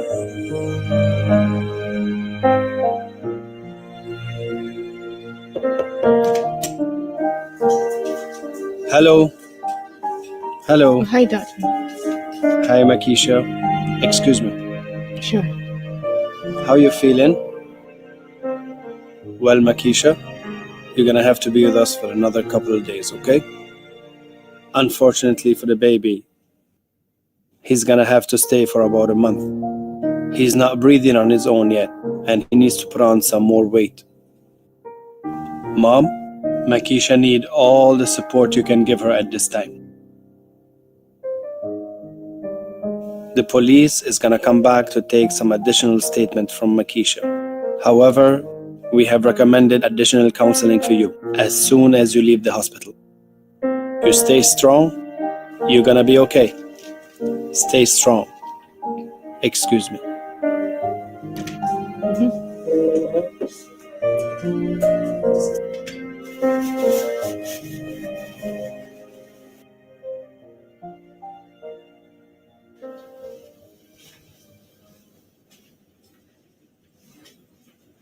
Hi, good night. May I speak to someone in charge, please? Good night, son. How can I help you? I come to make a complaint on Morris Campbell. Morris Campbell? Yes, please. You mean that guy on the wall? Yes, please. What's your name? Peter Collins. Peter Collins? What can you tell us about Morris Campbell? Morris told his friends to kill my brother, and my father wanted revenge, but I don't want him to because I don't want him to die or to go to jail.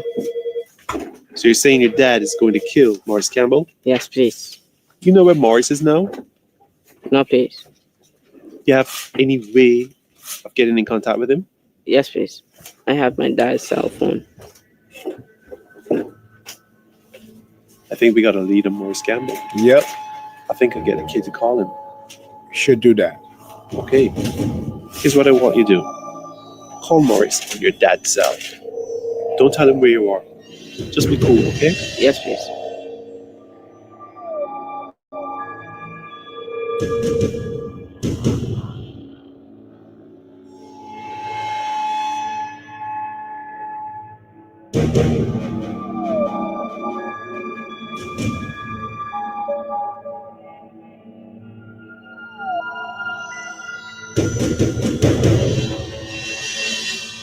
Come here.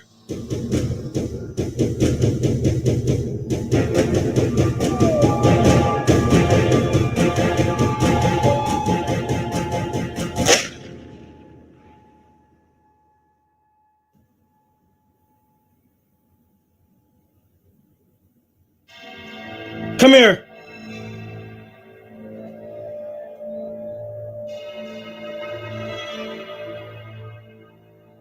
You're late.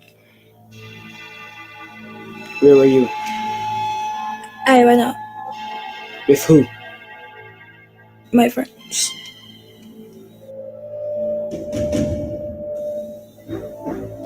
How many times have I told you not to let me see you with those nasty boys? Who? You want to get pregnant like your sister? Huh? Where you going? Come here. Come here. Huh? If you get pregnant, who's gonna front that bill? Not me. I ain't paying for nothing. You're just a whore. Just like a mother.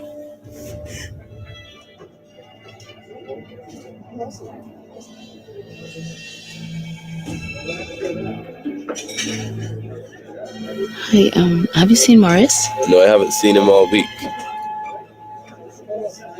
You looking for Morris? Yes. Well, I'm looking for Morris too. Let me try him again at home.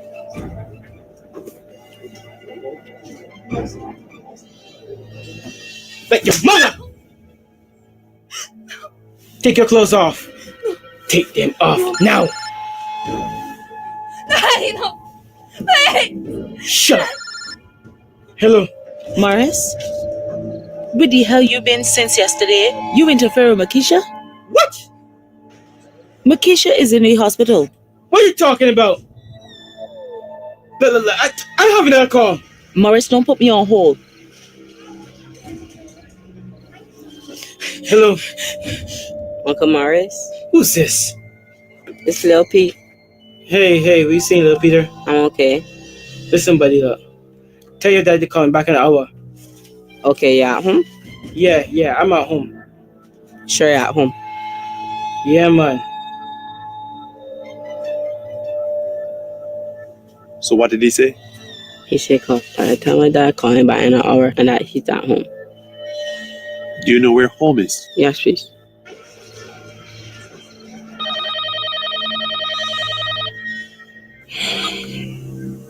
Hello, Angie. Darlene? I found Morris. He's at home. You there? Darlene?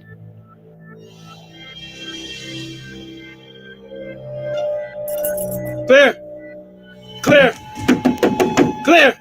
Oh. Come on, Clear. What are you doing with my gun? Clear, put that gun down. Clear. Come on, Clear. What you doing? Where'd you get that? Claire put that thing down. Look at what you did to Makisha and her baby. You raised me since I was 10 years old. You're a liar. I never touched Makisha. Shut up. You're a monster. You took away my childhood. Claire, put the gun down. You don't want to do You this. made me believe it. And you the gun took down. away my mother. So Claire. you can bless me. Claire, you do not want to do this. No. Give it. No! No! No! Huh? Daddy, no! Huh? Put a gun on me? Huh? No! Put a gun on me, you mad? Help! Huh? No! No! It hurts! It hurts! I don't care!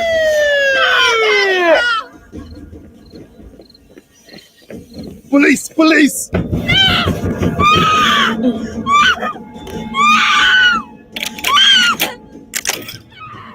Get on the ground! On the ground, no! You have the right to remain silent. Get up! Get up!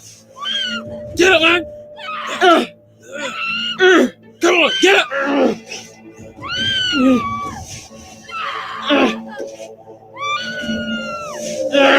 Sicko. Come on. Let me go! Yo! You dog! Yo! You! Take that! Take that, you distorting him! Yo! Get her off me! I can tell you! Let me go! Let me go! You're a dead man walking! You're a dead man! Get in!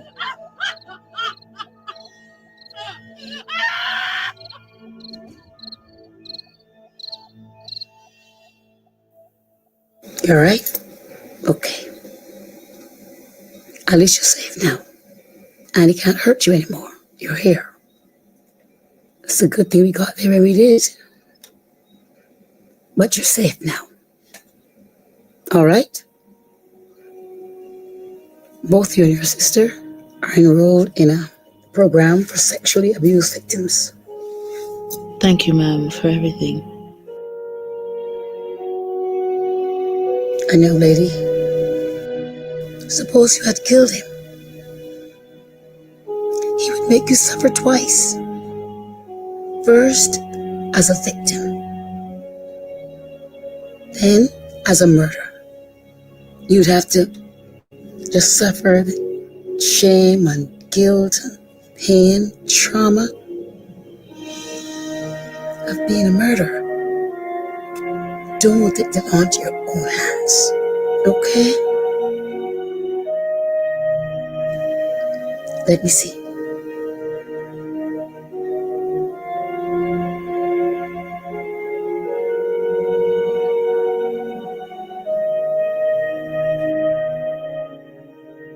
She will need to go to the hospital to do some tests, okay? And as for you, ma'am, if ever a child tells you there's being sexually molested, listen. Listen. It doesn't matter who it is. It could be a father, a brother, a teacher, a preacher.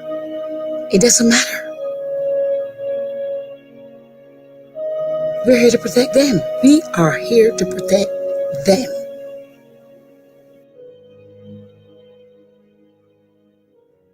Which woman over here called police for Morris? Which woman over here called police for the boss man? When I really offset my program though, cause I want to blow off your head. Myself. I want one of the snitchers over here call the police. You call the police?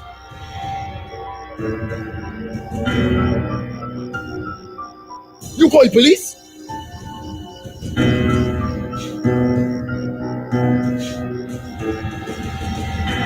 You call the police? You what? You call the what? Boy, you.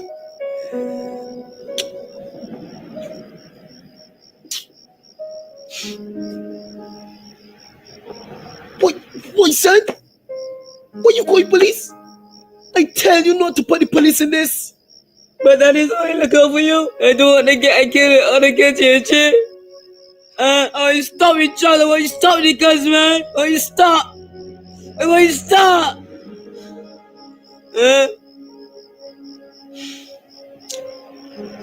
Oh, you stop. Oh, you stop. Stop.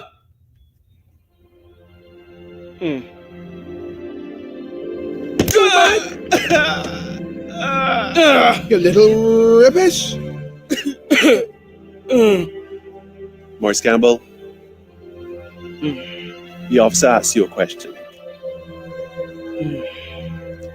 You gonna tell us? Lester? Hello? Is anybody home? Look alive, Maurice. Is that the best you have? Huh? Look alive, Is that all you Maurice. got? Come on, man. Huh? Tell me about Huh? concept. Is that all you got? Huh? You want something to me? Huh? You want peace more? Peace more? Huh? Let me try a riddle. Hickory dickory dock. Maurice run up off a clock. Time, Maurice. The time is now, Maurice.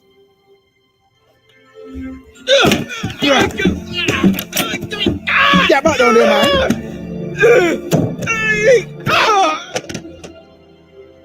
Oh, wouldn't it be so nice when they hear you squeal like a little pig?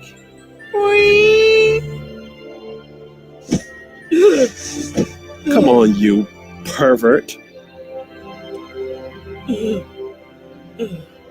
Don't forget rapist. Here at the center, we encourage you to do three main things. The first thing is face the situation. You've been hurt. They owe you, right? But then we ask you to forgive and cancel the debt and receive God's healing.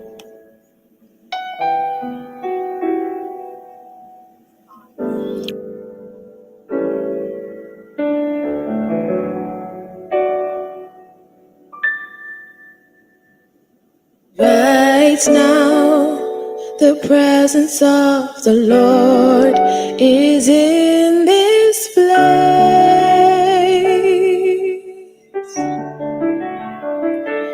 Right now, the presence of the Lord is in this place.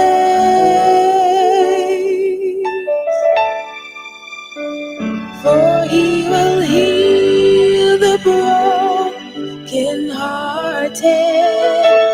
He will bind up their wounds.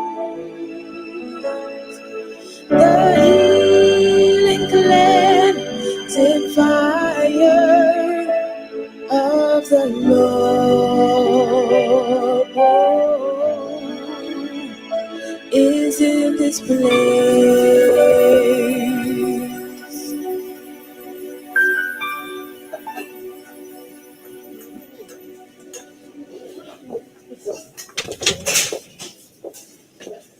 Let's go there.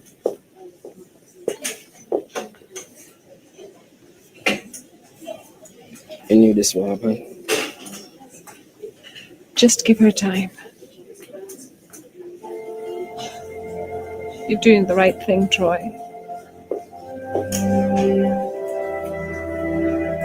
She's there. She's coming.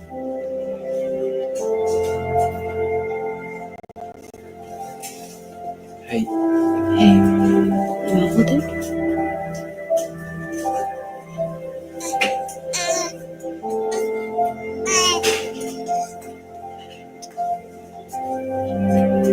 What's it name? Joshua.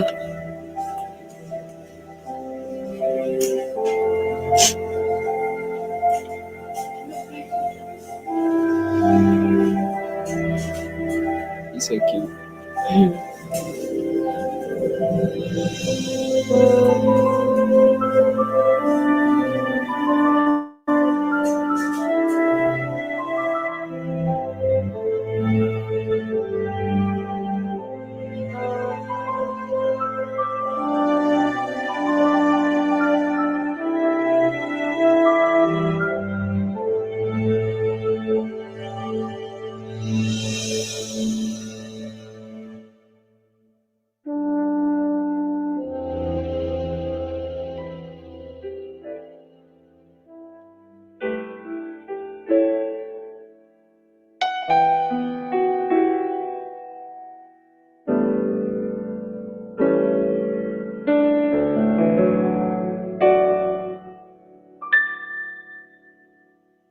Right now, the presence of the Lord is in this place.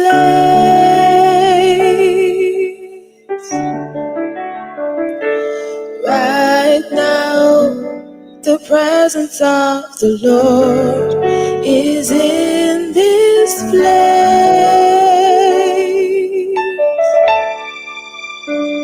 For he will heal the broken-hearted. He will bind up their wounds. The healing cleansing fire of the Lord is in this place.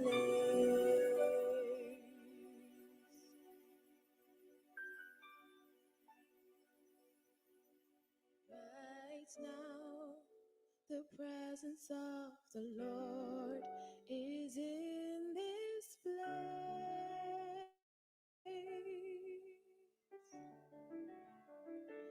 Right now, the presence of the Lord is in this place.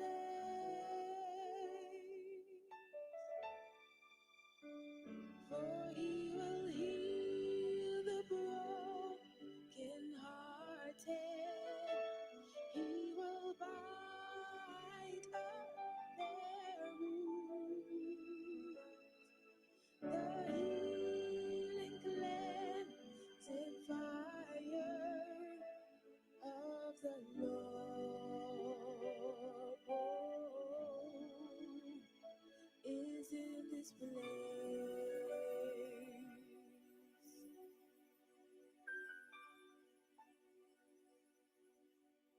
For he will heal the broken-hearted. He will bind up their wounds.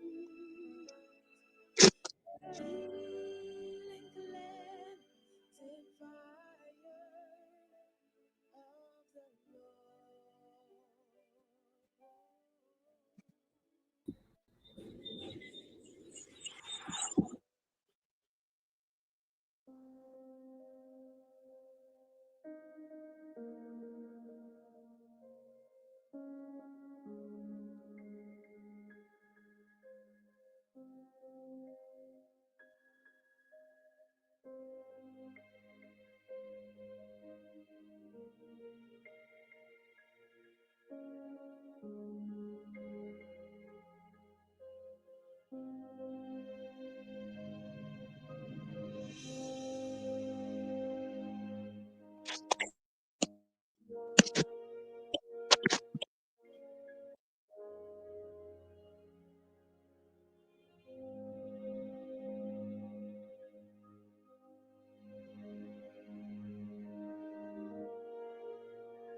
Hi, good night, everybody. I hope everybody enjoyed this movie as much as I did.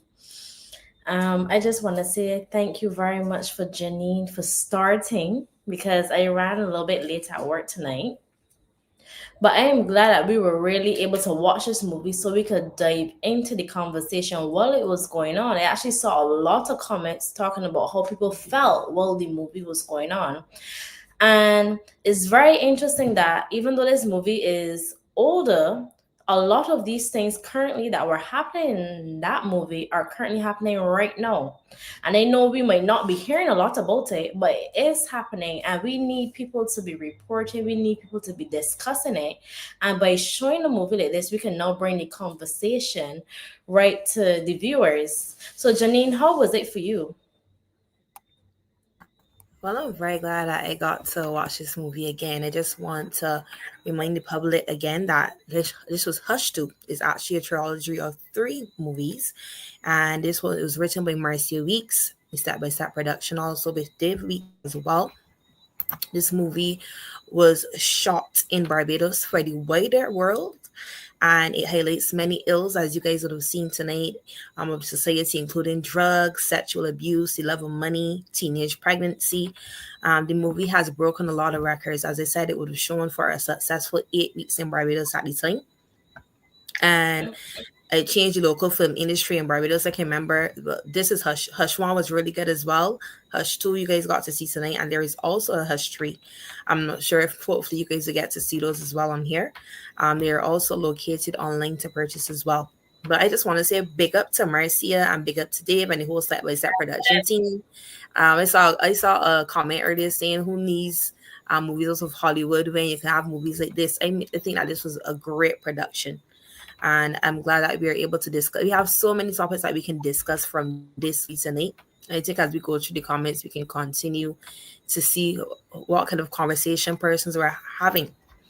We do want to welcome a guest tonight as well, who will be Ramon Goodman. I already see him that he's in the studio.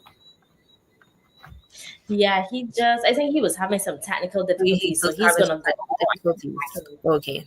No problem. So, SHAQUANI, I guess we can start the conversation with the loyal opposition.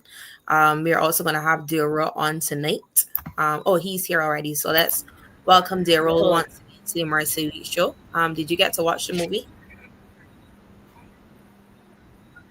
You can hear us? Hi, good night. Yes, I did. Hi. Yes, Okay. basically. Leo, from your perspective, what it was like for you watching Hush again? I'm going to say again because when that came out, everybody watched it. Dale, can you hear me? I think I had a bit delay, sorry. Okay. I was asking you, what was watching Hush 2 like for you, like tonight with the audience and then watching it again? For me, the Hush, I watched it a couple years ago in Sheraton. However, now I really like hit home because those issues are still happening now. You know, I met young ladies that are being molested. I met young guys that are being involved in the drugs, and it's really hard. It's definitely difficult in these times to think that it is being so swept under the rug in a time like this where people have opportunities to speak out. It is still a similar situation where people feel stifled. And Ramon, how about you? How was watching the movie for you? Oh man, it touched every heartstring. I don't know, you guys can hear me properly? Yes, we can hear you clearly. Beautiful. Well, good night to the viewers. Good night to all the panelists. Firstly, first time watching the movie, and to be honest with you, it touched on some heavy and serious topics that's still going on, that is still relevant in these times. Again, just like Bill, I would have talked to a lot of younger people, etc. And these things are still going on up to today, And I would bet you to with less guidance counselors, serious guidance counselors as well too. I can bet that. Again, some research has to be done, so you'll see if that's the case or not. But some serious hard hitting topics. I'm glad that you mentioned the part about guidance counselors because we know right now in schools, especially in primary schools, there's a lack of guidance counselors per school. And that is something that we would really like the government to assist with because even if a student is going through something like this, when you have a situation where they're sharing a guidance counselor, you put students under more strain. You can see from the movie itself that even telling a parent sometimes it is difficult, so people may feel more comfortable to talk to a stranger rather to talk to family. So what are your perspectives on that? Like having a conversation, how would you navigate it if you were in their place? Well, first, you need a safe space. Now, the young lady, she was hesitant in actually admitting that these things were actually going on, right? And I find a lot of younger people, right, they don't have that safe space, right? You must allow the younger people to express themselves and give them a listening ear. I found in this particular movie, and I find also outside of the movie as well, too, in real life, parents do a lot of talking, and the thing about it is to they they do too much talking. I think it's more about listening, not cutting in, listening, and so that the child would have that safe space to continue to open up and talk to the parent. I have to agree with you on that. And Dale, how do you feel about that? Do you agree or do you see it slightly different? I First off, I just want to say I want to give thanks to all of the teachers and the guidance counselors because the teachers and the guidance counselors, the persons that I've met and I've interacted with, those persons doing things out of their own pocket without any kind of assistance from the government. Instead of the government, we are seeing a lot of money doing idle. Like you rightfully said, Shaquani, we need more guidance counselors. We need more counselors because if you really go in the city, you really go any part of Barbados or throughout the Caribbean that have issues like this, the people need counseling. The people need some person that I can like, yo, I don't feel like speaking to my uncle, my aunt. I need someone I can confide in. So yeah, I strongly agree. Yeah, so that is really great to hear. And to see us as young people here discussing this, I think that this is a great initiative tonight. And that many young persons will be able to, even after watching the show, be able to have this conversation. I just would like us to really break down this movie from the beginning to end because there are a lot of topics coming up from the movie, as Ramon said. Really from the beginning, at first when Makisha was, when her mom had to take her to school. And she didn't want to go because she knew that the young ladies would have been teasing her about being pregnant. So teenage pregnancy is something that is still relevant in Barbados, and there are still a lot of peer pressure at schools. We can assume that the principal at the time said, "No, she can't be here. You have to be expelled." Although that she was doing well in school. So how do you guys feel about that? I think when you single out a particular person for various reasons, for that particular reason, it goes uh, downhill from there. It actually goes downhill from there. To be honest with you, it was good that she had some type of help, obviously, going forward. But really and truly, when you segregate and you create a type of stigma, and that usually is not the best way to handle situations. To be honest with you, based on my experience, right? Based on my experience, when you segregate, it creates a stigma. There's a stigma attached, and you saw how the people, obviously from the school, from her actual colleagues, would have gone against her, and they also made it worse. But again, you know, it's more about from their point of view. She's pregnant. Let's point fingers at her. She ain't want to be, etc., etc. So segregation is a serious thing that can cause extreme negative effects going forward. So that's the challenge there as well too. Right? Yeah, what do you say, Shaquani? How do you think that part was? I am laughing because I actually made a similar point when the movie first opened. I wrote down stigma about teenage pregnancy. there's a lot of stigma about teenage pregnancy, especially here too in Barbados. I don't know if a lot of people know, when you get pregnant in Barbados, you don't actually have to leave school technically. You don't have to.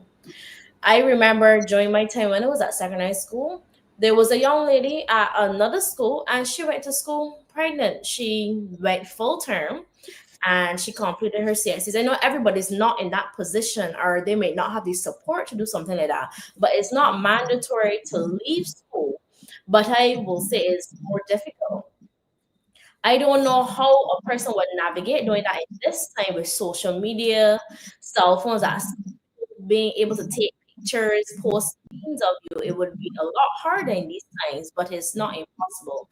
What I could say is that something the government could look into is just like how in the movie Hush, how they had a school for persons who are pregnant, who gets additional educating, say on life after giving birth, what it's like to be a pregnant mother. I think that is something that they can look to do because that could assist teenage persons who are pregnant in their teenage years. Not saying that we are advocating for it, but it does happen and it doesn't make sense pushing it under the rug and pretending like it doesn't exist.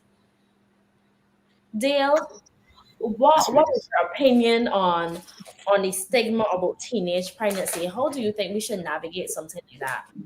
I think that word expel, I think we should remove that word out of the whole school system.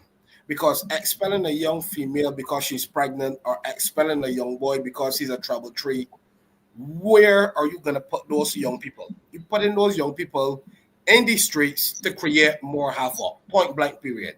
So we as a people, we should change that narrative, change that way of thinking, remove the term expel. Let us create a solid program, like you said, Shaquani, a solid program that we can help the females that are pregnant to be young mothers and just help them navigate life as opposed to just expelling them and we just push them one side.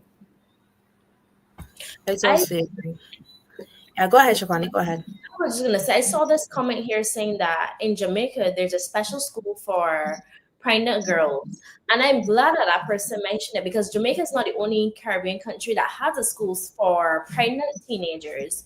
But I feel that we don't need to reinvent the wheel. We can reach out to them, find out how their school is set up, and see how we can implement something like this in Barbados because we have a lot of abandoned facilities. We like to leave buildings alone. And with that, that means that we can repurpose some of these buildings to better cater for something like this. Girls who are pregnant teens or even boys who are put out of school because they give trouble. And to me, that is such a broad term. What defines giving trouble? Dale, I wanted to know, what do you think that, because I always say, because a person is giving trouble, that doesn't mean that they're trouble. It is something deeper. So how can we navigate assisting a person dealing with, I guess, what we would consider as a troubled child, a troubled teenager? All right. Like what I would suggest, when you look at the classroom setting, we might see a young boy or a group of boys not interested in schoolwork. So we might class them as the trouble tree. But it might not be the instance that they're not interested in the work. It might be that they have other things going on. I can share a true life story. When I was at Leicester Vaughan, I was in third, fourth form, and I was not interested in schoolwork. My focus was more on making money to help my household. So let me look at the young boys that on the corner either selling lollipops. You might see the young boys giving trouble or just not focused on schoolwork. I think that we as a people, like I said, the teachers, I believe that a lot of the teachers doing a fantastic job. A lot of teachers go above and beyond and really go an extra mile with children.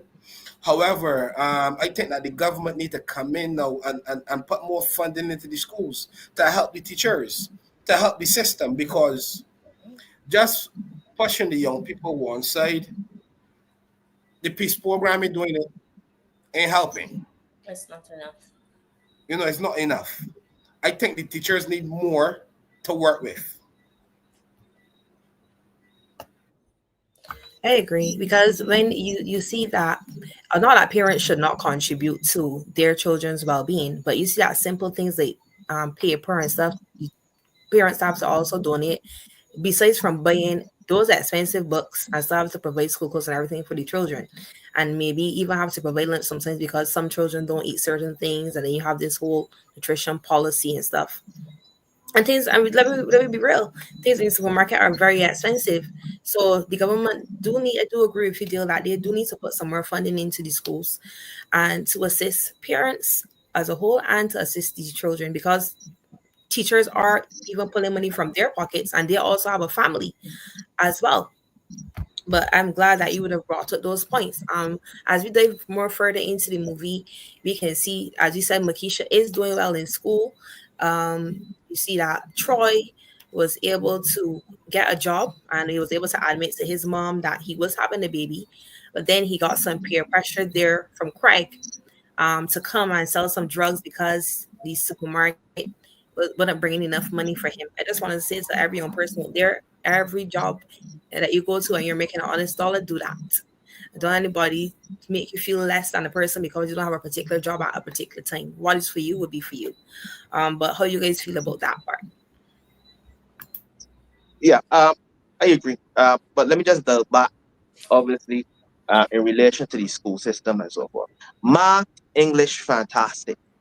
Kindly, get a good grasp of that, right? But there's some people who are extremely creative otherwise, right? Now, I know of a story. A gentleman, he would set up a little stereo. Back then, it was a stereo, etc., and play a little music, etc. I mean, you shouldn't disrupt the class, but he would do that sometimes after school, and that method of that way of doing things, it was scoffed at because it wasn't math or English, but he was extremely creative. And I mean, we again, academia, fantastic, it must happen, yes, fine. But obviously creativity, people who can draw, people who can, create film, people who can take photos, people who can do videos, very important that we get that going and keep it going as quickly as possible. Orange economy. We talk a lot about the green economy. We talk a lot about the blue economy. But there's something called orange economy, which obviously deals with creativity. We should actually look at that. That could be a thing because all the artists and so forth going overseas, creating a brand drain in a serious way. So we could look at the orange economy, going forward. Because there are people, even video games. There are people who play video games and they've made thousands of dollars in one thing. But our thing, math and English. But don't get me wrong, viewers and panelists, math and English are extremely important. But we can look at diversifying in a serious way in terms of how we educate. I agree. So then, Ramon, then how do you go into the other question, which I would have asked in regards to how Craig was peer pressured? Sorry, how Troy was peer pressured by Craig into not working at a supermarket anymore because he had a baby and to come and sell drugs. Well, peer pressure will always come, right? But obviously, if there was a safe space for him otherwise, because he reached out, he basically was at his wit's end. He was basically in a situation, and he felt cornered, and he felt he had to do something. But guidance from obviously other people would have obviously probably steered away from it. I thought, pull him on one side and listen to him and try to figure out solutions other ways because that route, as we saw, causes havoc and issues otherwise, and it gets worse. So again, that safe space, that person who will not judge you, that person who you can confide in, is extremely important. Extremely important. That is true. That's my And I think that we did get to see two parts of Craig because we saw a Craig who was selling drugs because he had to provide for his family. But at the same time, we still saw Craig providing some positive things and sayings towards Troy. So, what do you think about that deal? Because while Craig was also selling drugs, he still didn't want his son to sell any. He wanted to go home, and then at the same, he was upset when Morris recruited his son to sell drugs. but then he was doing it himself, but he just didn't want it for anybody else. So what can you say to persons who might be like that? Honestly, right? At the end of the day, all of us are humans, and the circumstance would make a person, sell drugs. So like Craig and Troy, that circumstance pushed them there.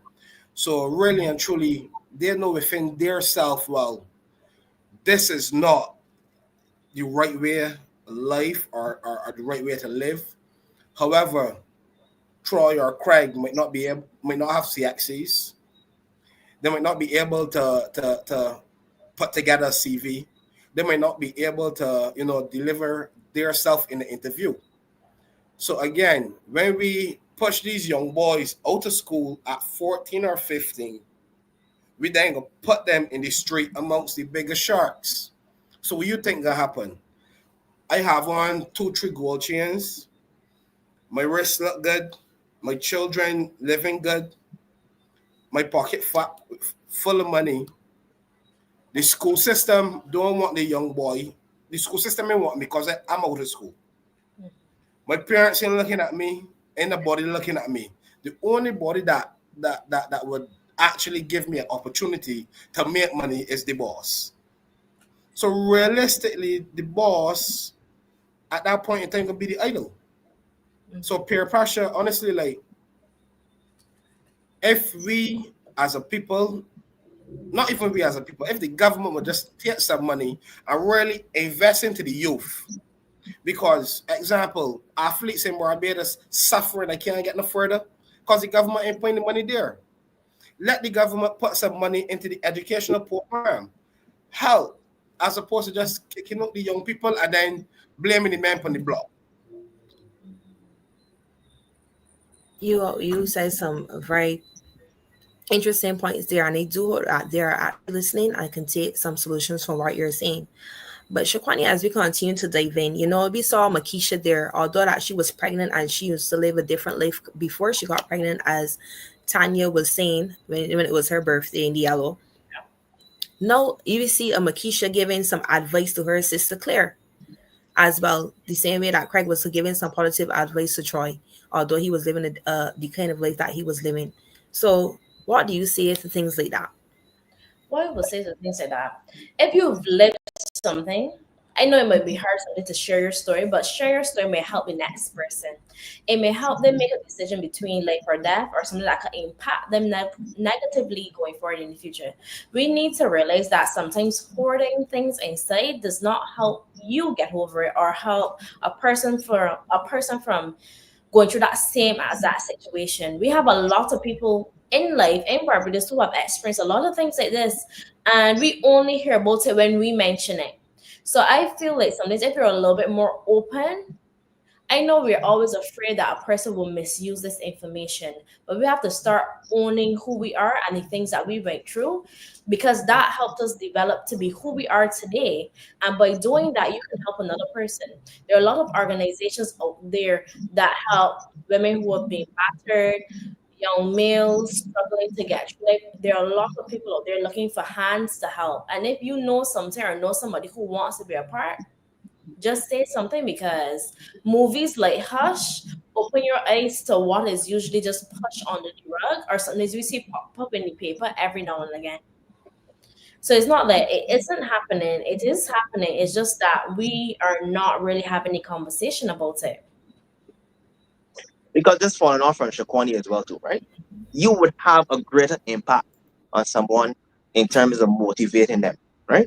If you would have had the same experience that their experiences they would have. Instead of saying something generic, you're able to break it down and say, you know what, I went through this here, right? And you're gonna have a stronger impact because you have lived it.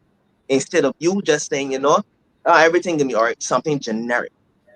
Instead of saying something generic, you would say, well, you know what, this occurred with me, and we work towards solutions. Because a generic answer, a generic way of motivating is not going to be as impactful as someone who would have actually gone through the particular situation. Yeah, definitely. And to add to that, parents, please be more open with your children. Stop hiding things, because I want you to see that this movie says 13, PG-13, and the advice is to watch it with your kids. When this movie first came out, my grandmother told me that I must watch this because this is what real life is like, and she wanted me to have the impact about it and make sure that my head was on, basically. Because a lot of parents say, oh, my child will never do that, my child isn't like that, but you really don't know. When your child is at school or when they're traveling to or from these different activities, you don't know what's going on, because it is there, the internet is there, they can Google everything, peer pressure is there, and it's like hanging over their heads all day, every day, all the time. So when you when you don't have real conversations with your children, you put them in a position for them to turn to somebody else to get bad advice. I remember being at school, being in secondary school, and hearing some of the bad advice my friends were getting from other teenagers, and it made me think, can't you speak to your mother about this, or your father about this? Because my mother always made it clear to me that come to her, because if something happens to me, she will need to be there to protect me, to guide me, to assist me. And if as a parent you could be more open with your child, start the conversation, then when something happens, they will turn to you first. They won't look to outsiders. They won't look to the people at the block. They're going to come to you. So you need to put yourself in a position and be ready for the difficult conversations, because they will come, but you need to be ready to hear it and not judge. That is so But true, yeah, Shani. go And ahead.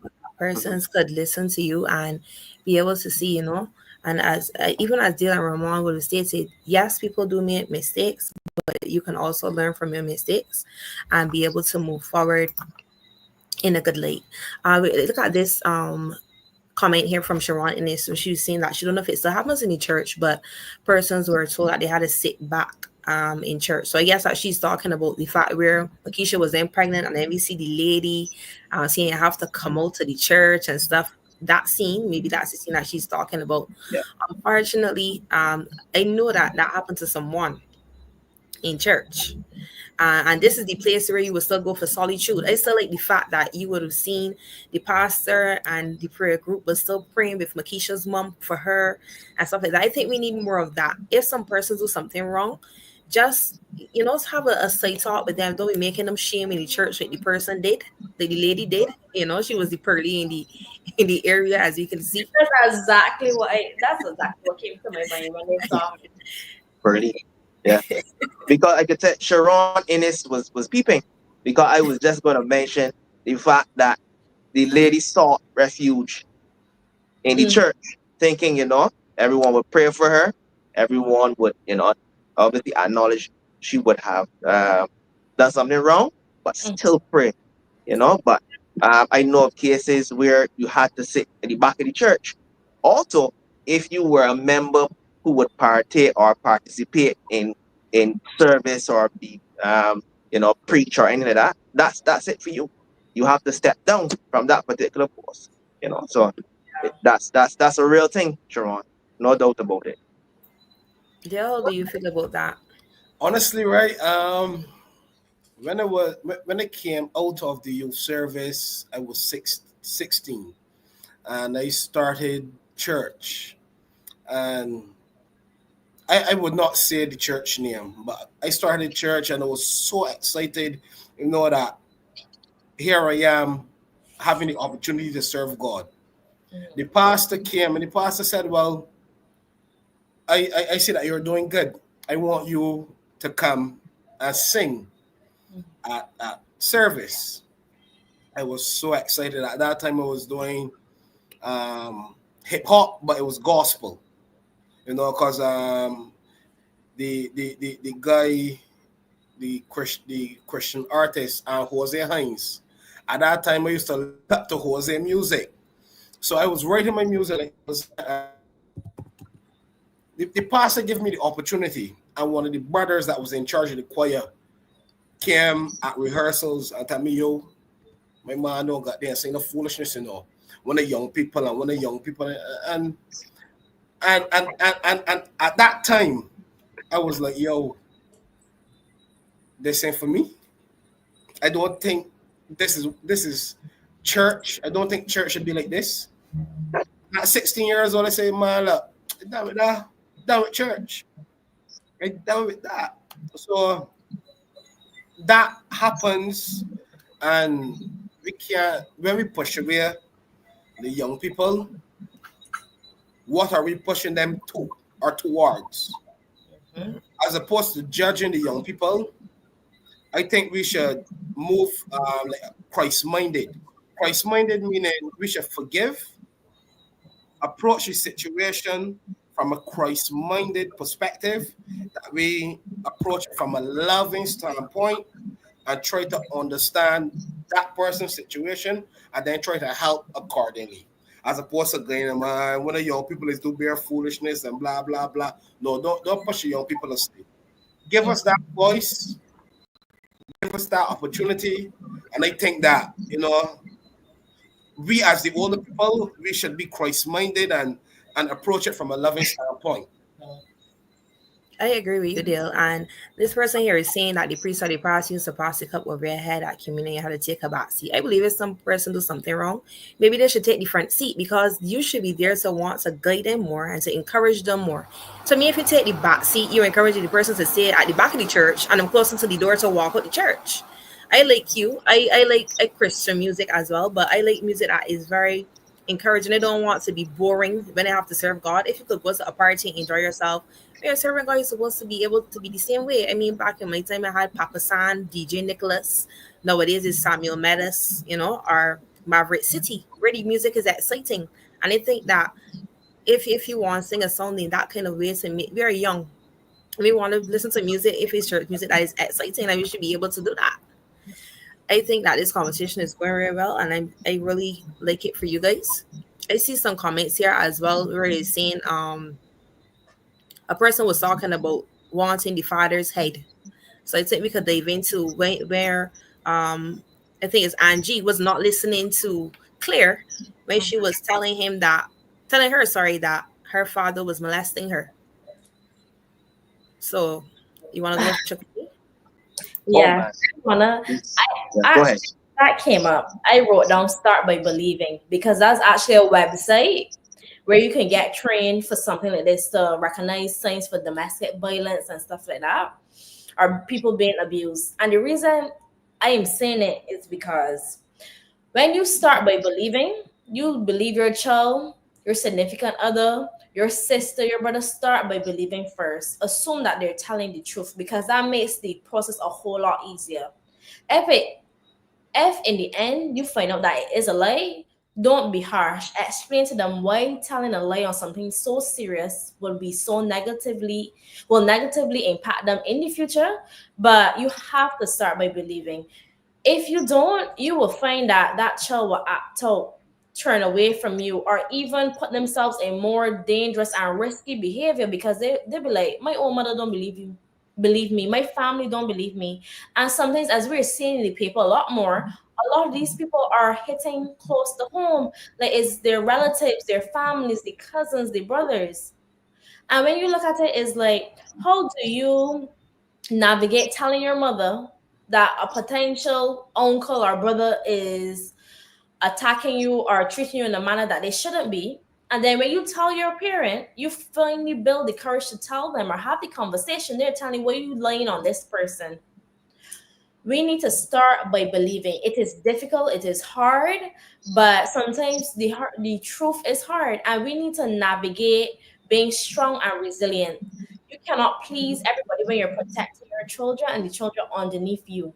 And if you don't start by protecting them first or putting them first, you will find yourself in situations 20 years down the road, your child don't want to speak to you. They don't want to bring their children to your house, and you don't understand why.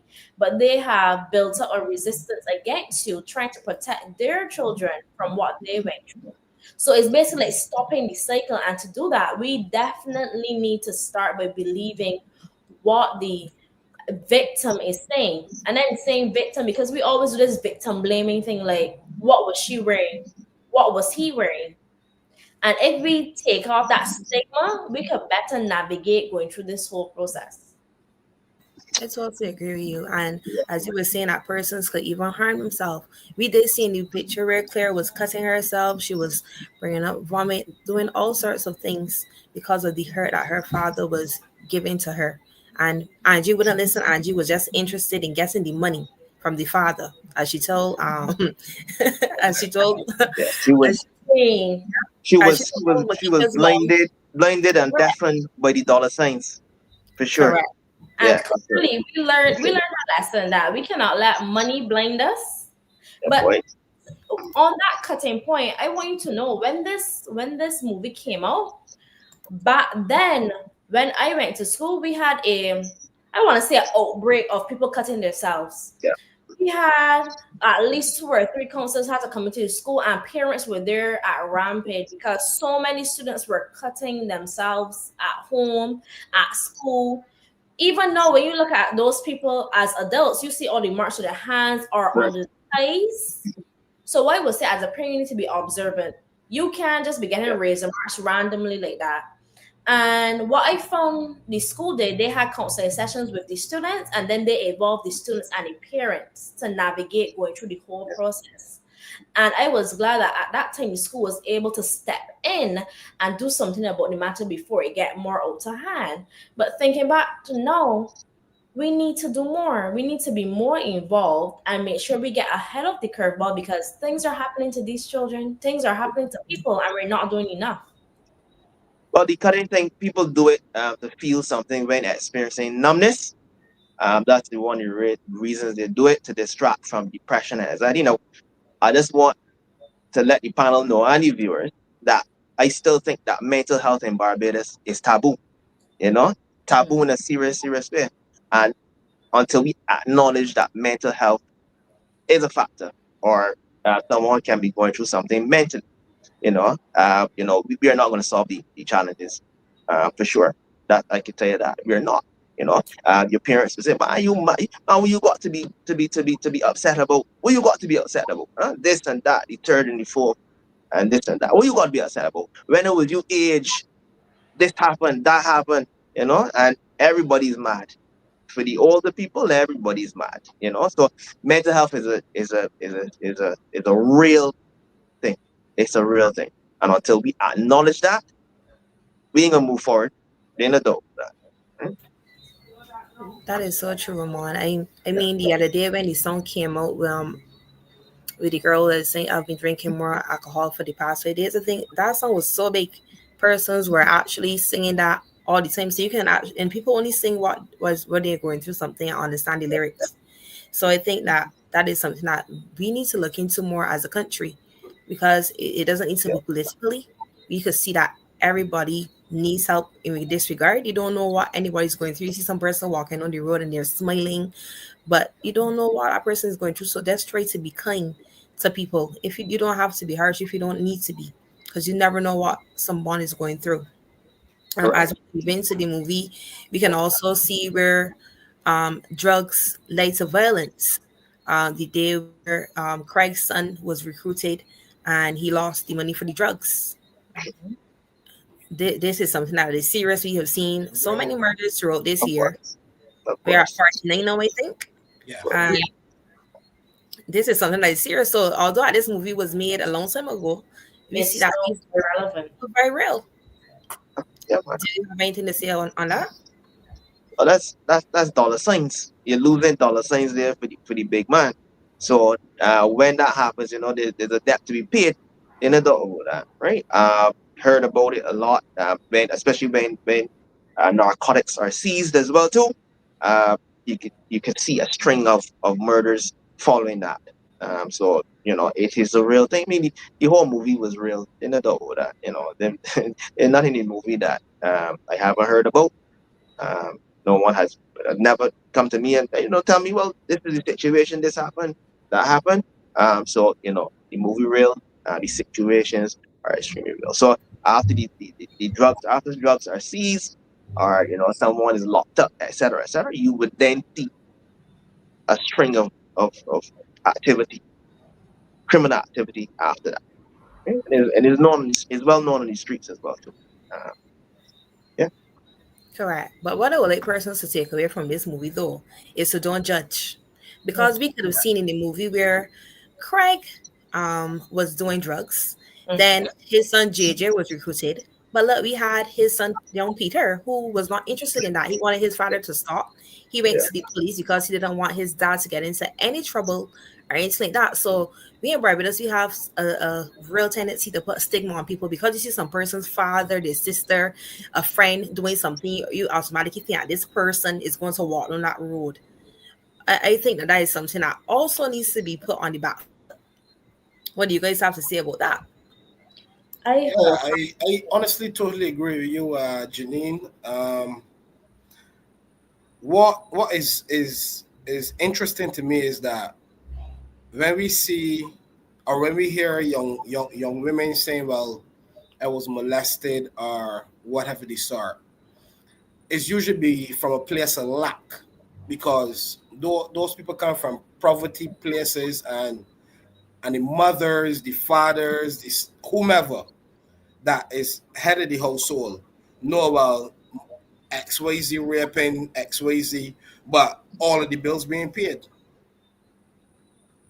So we as a people, if we could help, we really need to try to put systems in place to counteract this. With the drug system, you grow up in a household and all you seen is drugs every day. Your house is the actual block. Your house is the block, but you might be going to school. Your head might be completely somewhere else. Your head is like, yo, I want to be a lawyer, I want to be a doctor. But because of the stigma about you, their father is John Doe, boy John Doe do enough murders, John Doe got XYZ, but that might not always be the case. So like, the reality is these are the things that we are faced with. What is the next step? What is the solution? How are we going to help these young men and these young women? Surely, for me personally, I am disappointed with the government, because the peace program, to me, is serving a purpose. You put all of that money there.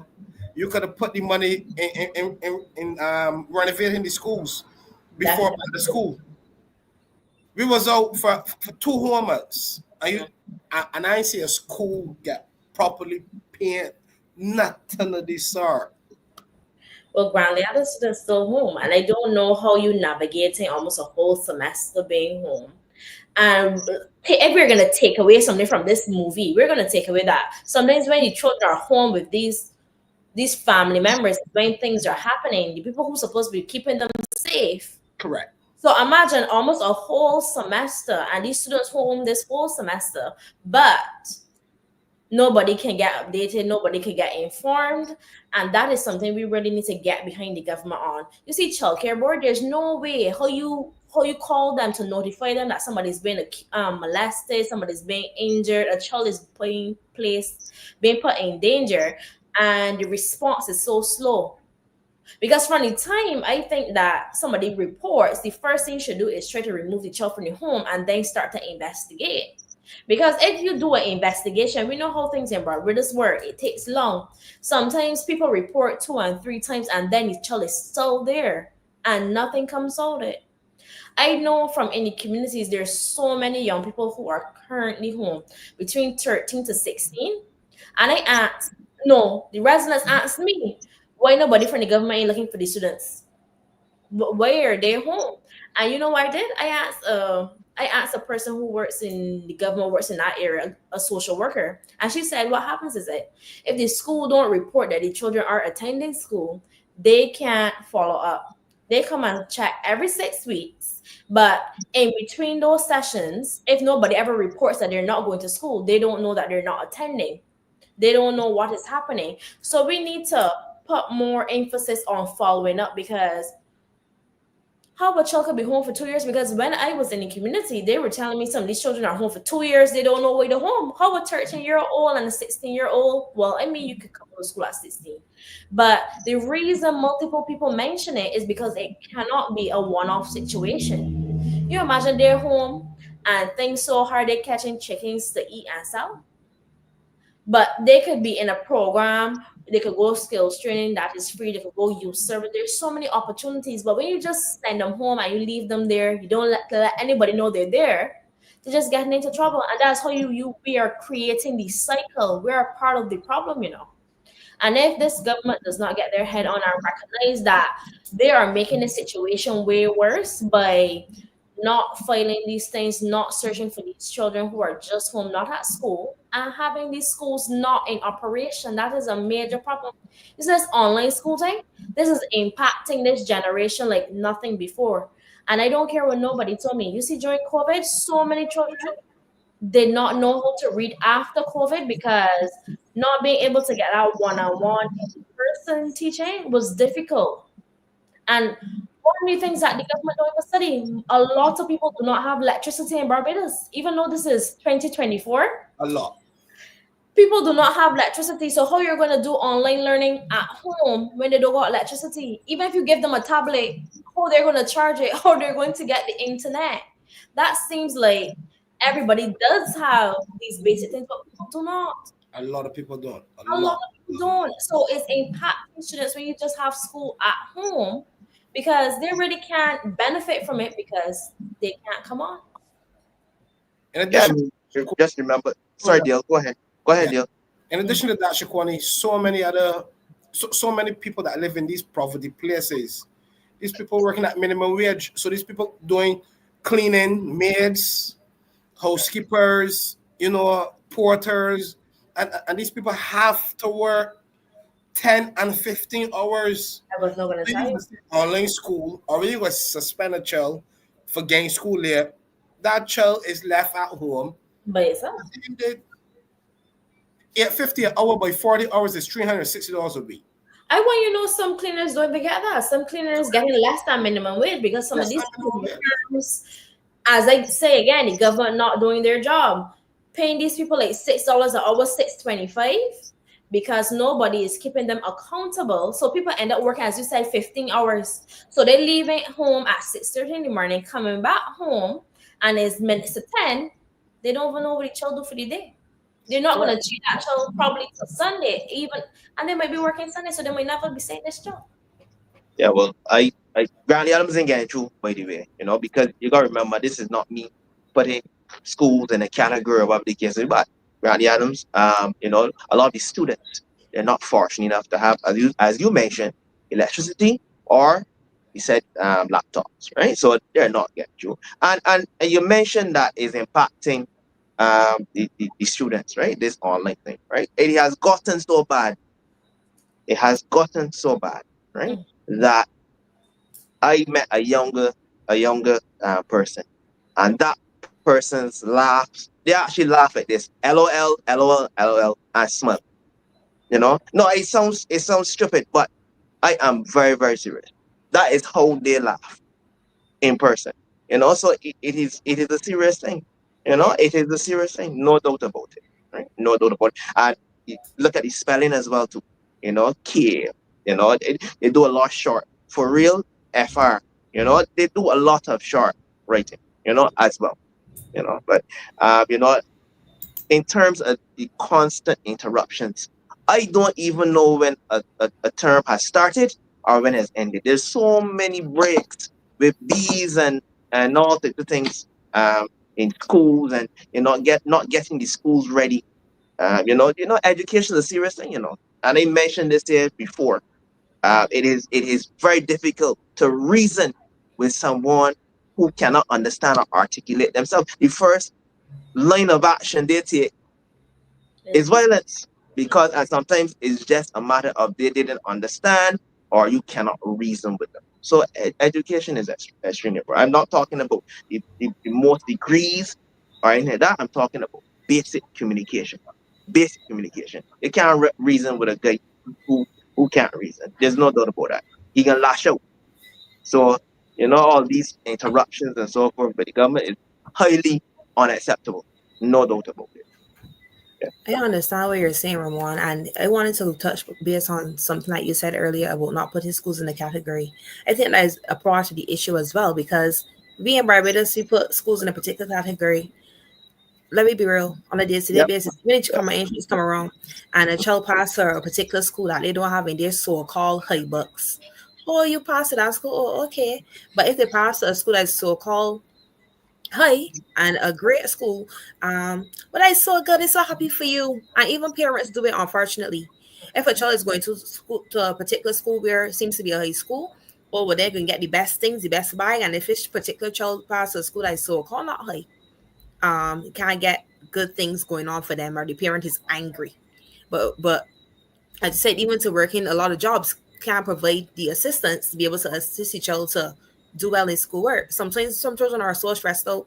I know sometimes parents will be like, "What you got to stress out about because you're so young?" But some children are actually under stress, maybe from things that are happening at school, things that are happening at home. And I want to say it tonight. I don't know if persons will take it offensive, but I will say it because it's my truth. There is no high school in Barbados. When you are doing a CXC, every single school does the same thing. It does not have a particular school name. It marks on the Caribbean Examination Council. It doesn't a particular school name that is going on the CXC. Everybody does the same thing. I need to treat everybody equally. It really upsets me how people trying to put people in a box. And these same people that you was putting in the box at the same thing come out to be the same lawyers, the same doctors and nurses that have to touch you. So if you're going to scar them when they're going to a particular school, you should scar them when they get the job that they have to assist you as well. And that's how I really feel about it. Um, there are some employers, and obviously definitely not going to call any names, but they hear a particular school. We can touch on unemployment for sure, because that's one of the major issues that I have learned that the younger people they are going through as well too, right? But there are some employers and employ you if you didn't go to a particular school, and again that might be controversial. I might have said something controversial just now, but it's the truth. It is the truth, no doubt about it, right? It's the truth. Once you're not from a particular school, you don't get hurt. You could got a PhD in whatever is needed, you don't get through. So I've heard of it, and I've heard many people talk about it as well too.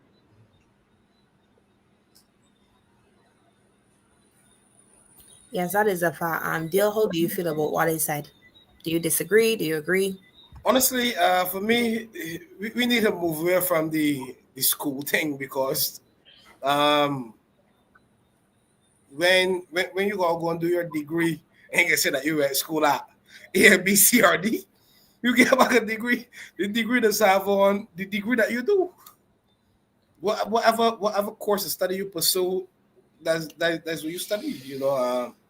We need to stop putting that pressure for the exam or the 11 plus, or I need to get this school or that school. Stop putting the pressure on the children. Let the children go and naturally feel comfortable, sit the exam, and then you help that child. Every child learn different, every child develop different, every person is different.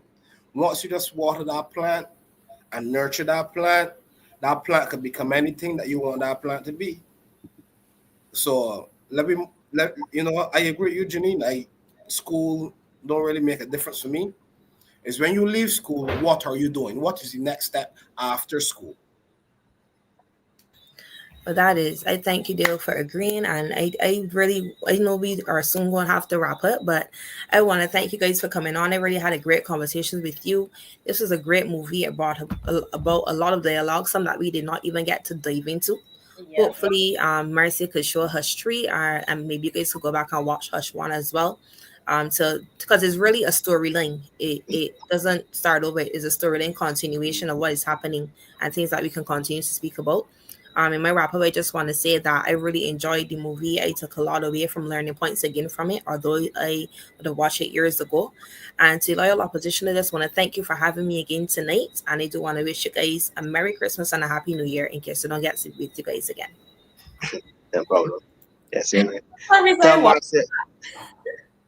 Tell Marcia make a Hush 4 and a 5, so we can have some more discussion about this thing. Definitely. Right? Let her know that I said so. All right. Also, I'll shout her myself. Yeah. Before we go, don't forget the toy drive.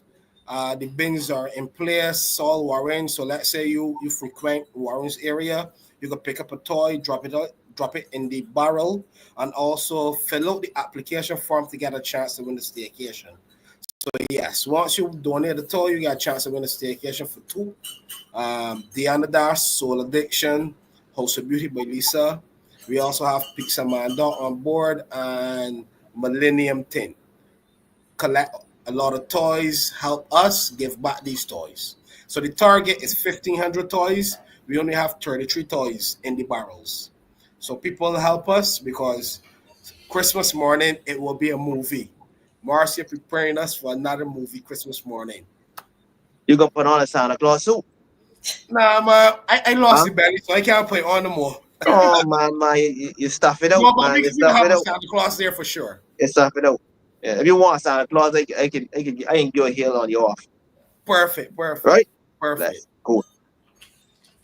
I want to thank everybody for logging on with us tonight again. And I just want to say, if you have children and they're between the ages 13 and up, please watch this movie with them and explain to them what is really going on. This is the signs they should look for, and start the dialogue with them, because this may save them or save you and put them in a better position to protect themselves going forward.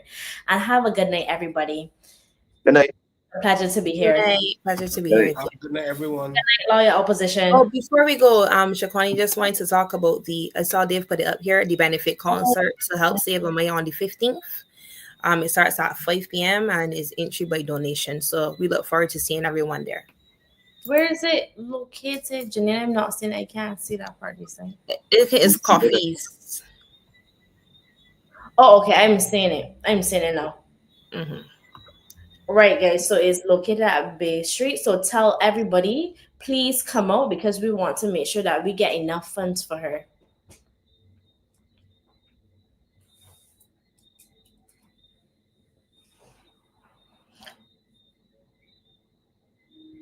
Guys, and one more thing, don't forget to like and subscribe. So if you haven't liked the videos yet, please go to YouTube, click the thumbs up button so that this video can be pushed more on the algorithm. For sure. Yes, definitely. Have a good night, everybody. You too. It's my favorite time of the year, when all my friends and all my family are near. Speaking light, shining bright, caroling through the night. It's Christmas, it's Christmas. There's a feeling that is in the air and everywhere. Everyone is living as one. Christmas has begun, and there's a special joy that I feel deep within every time I hear those sleigh bells ring. Oh, I just can't wait to celebrate.